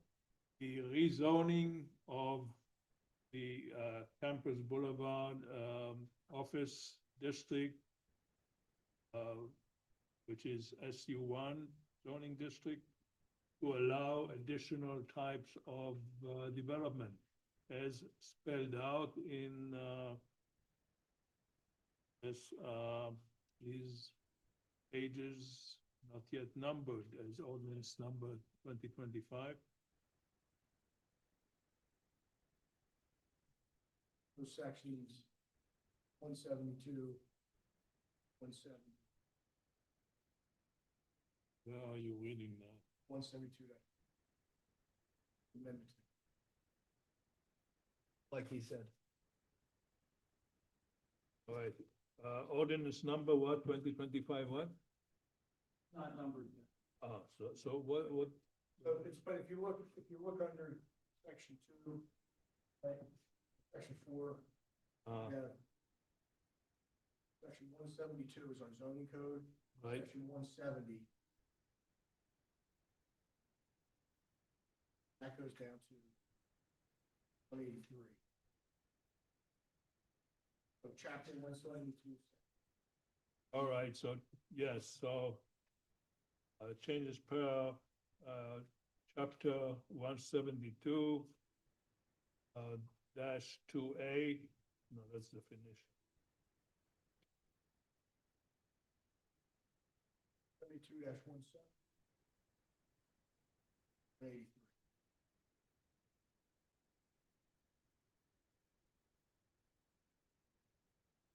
183. One 170 and should I go over all the numbers? No. No, to 178. Oh, here, 172, 173, dash 173. And 172 dash 174. 72 dash 175. All the way through. 17 All the way through. 180. Okay, 172 dash 176, 172 dash 177, 172 dash 178, 172 dash 179, and 172 dash 180. Keep going. Okay, also 172 dash 181, 172 dash 182. That's it. That's it. And one, We got one more. 172 dash 183. And I think that's it. Second. Aye. All in favor, say aye. Aye. Opposed, say nay. Motion carries. Good. Thank you, everyone. Motion to adjourn. Okay. Okay. Thank Motion you. carries. 9:30 wasn't bad. Doing my best, man. I know. We Doing did my it. best. It's not-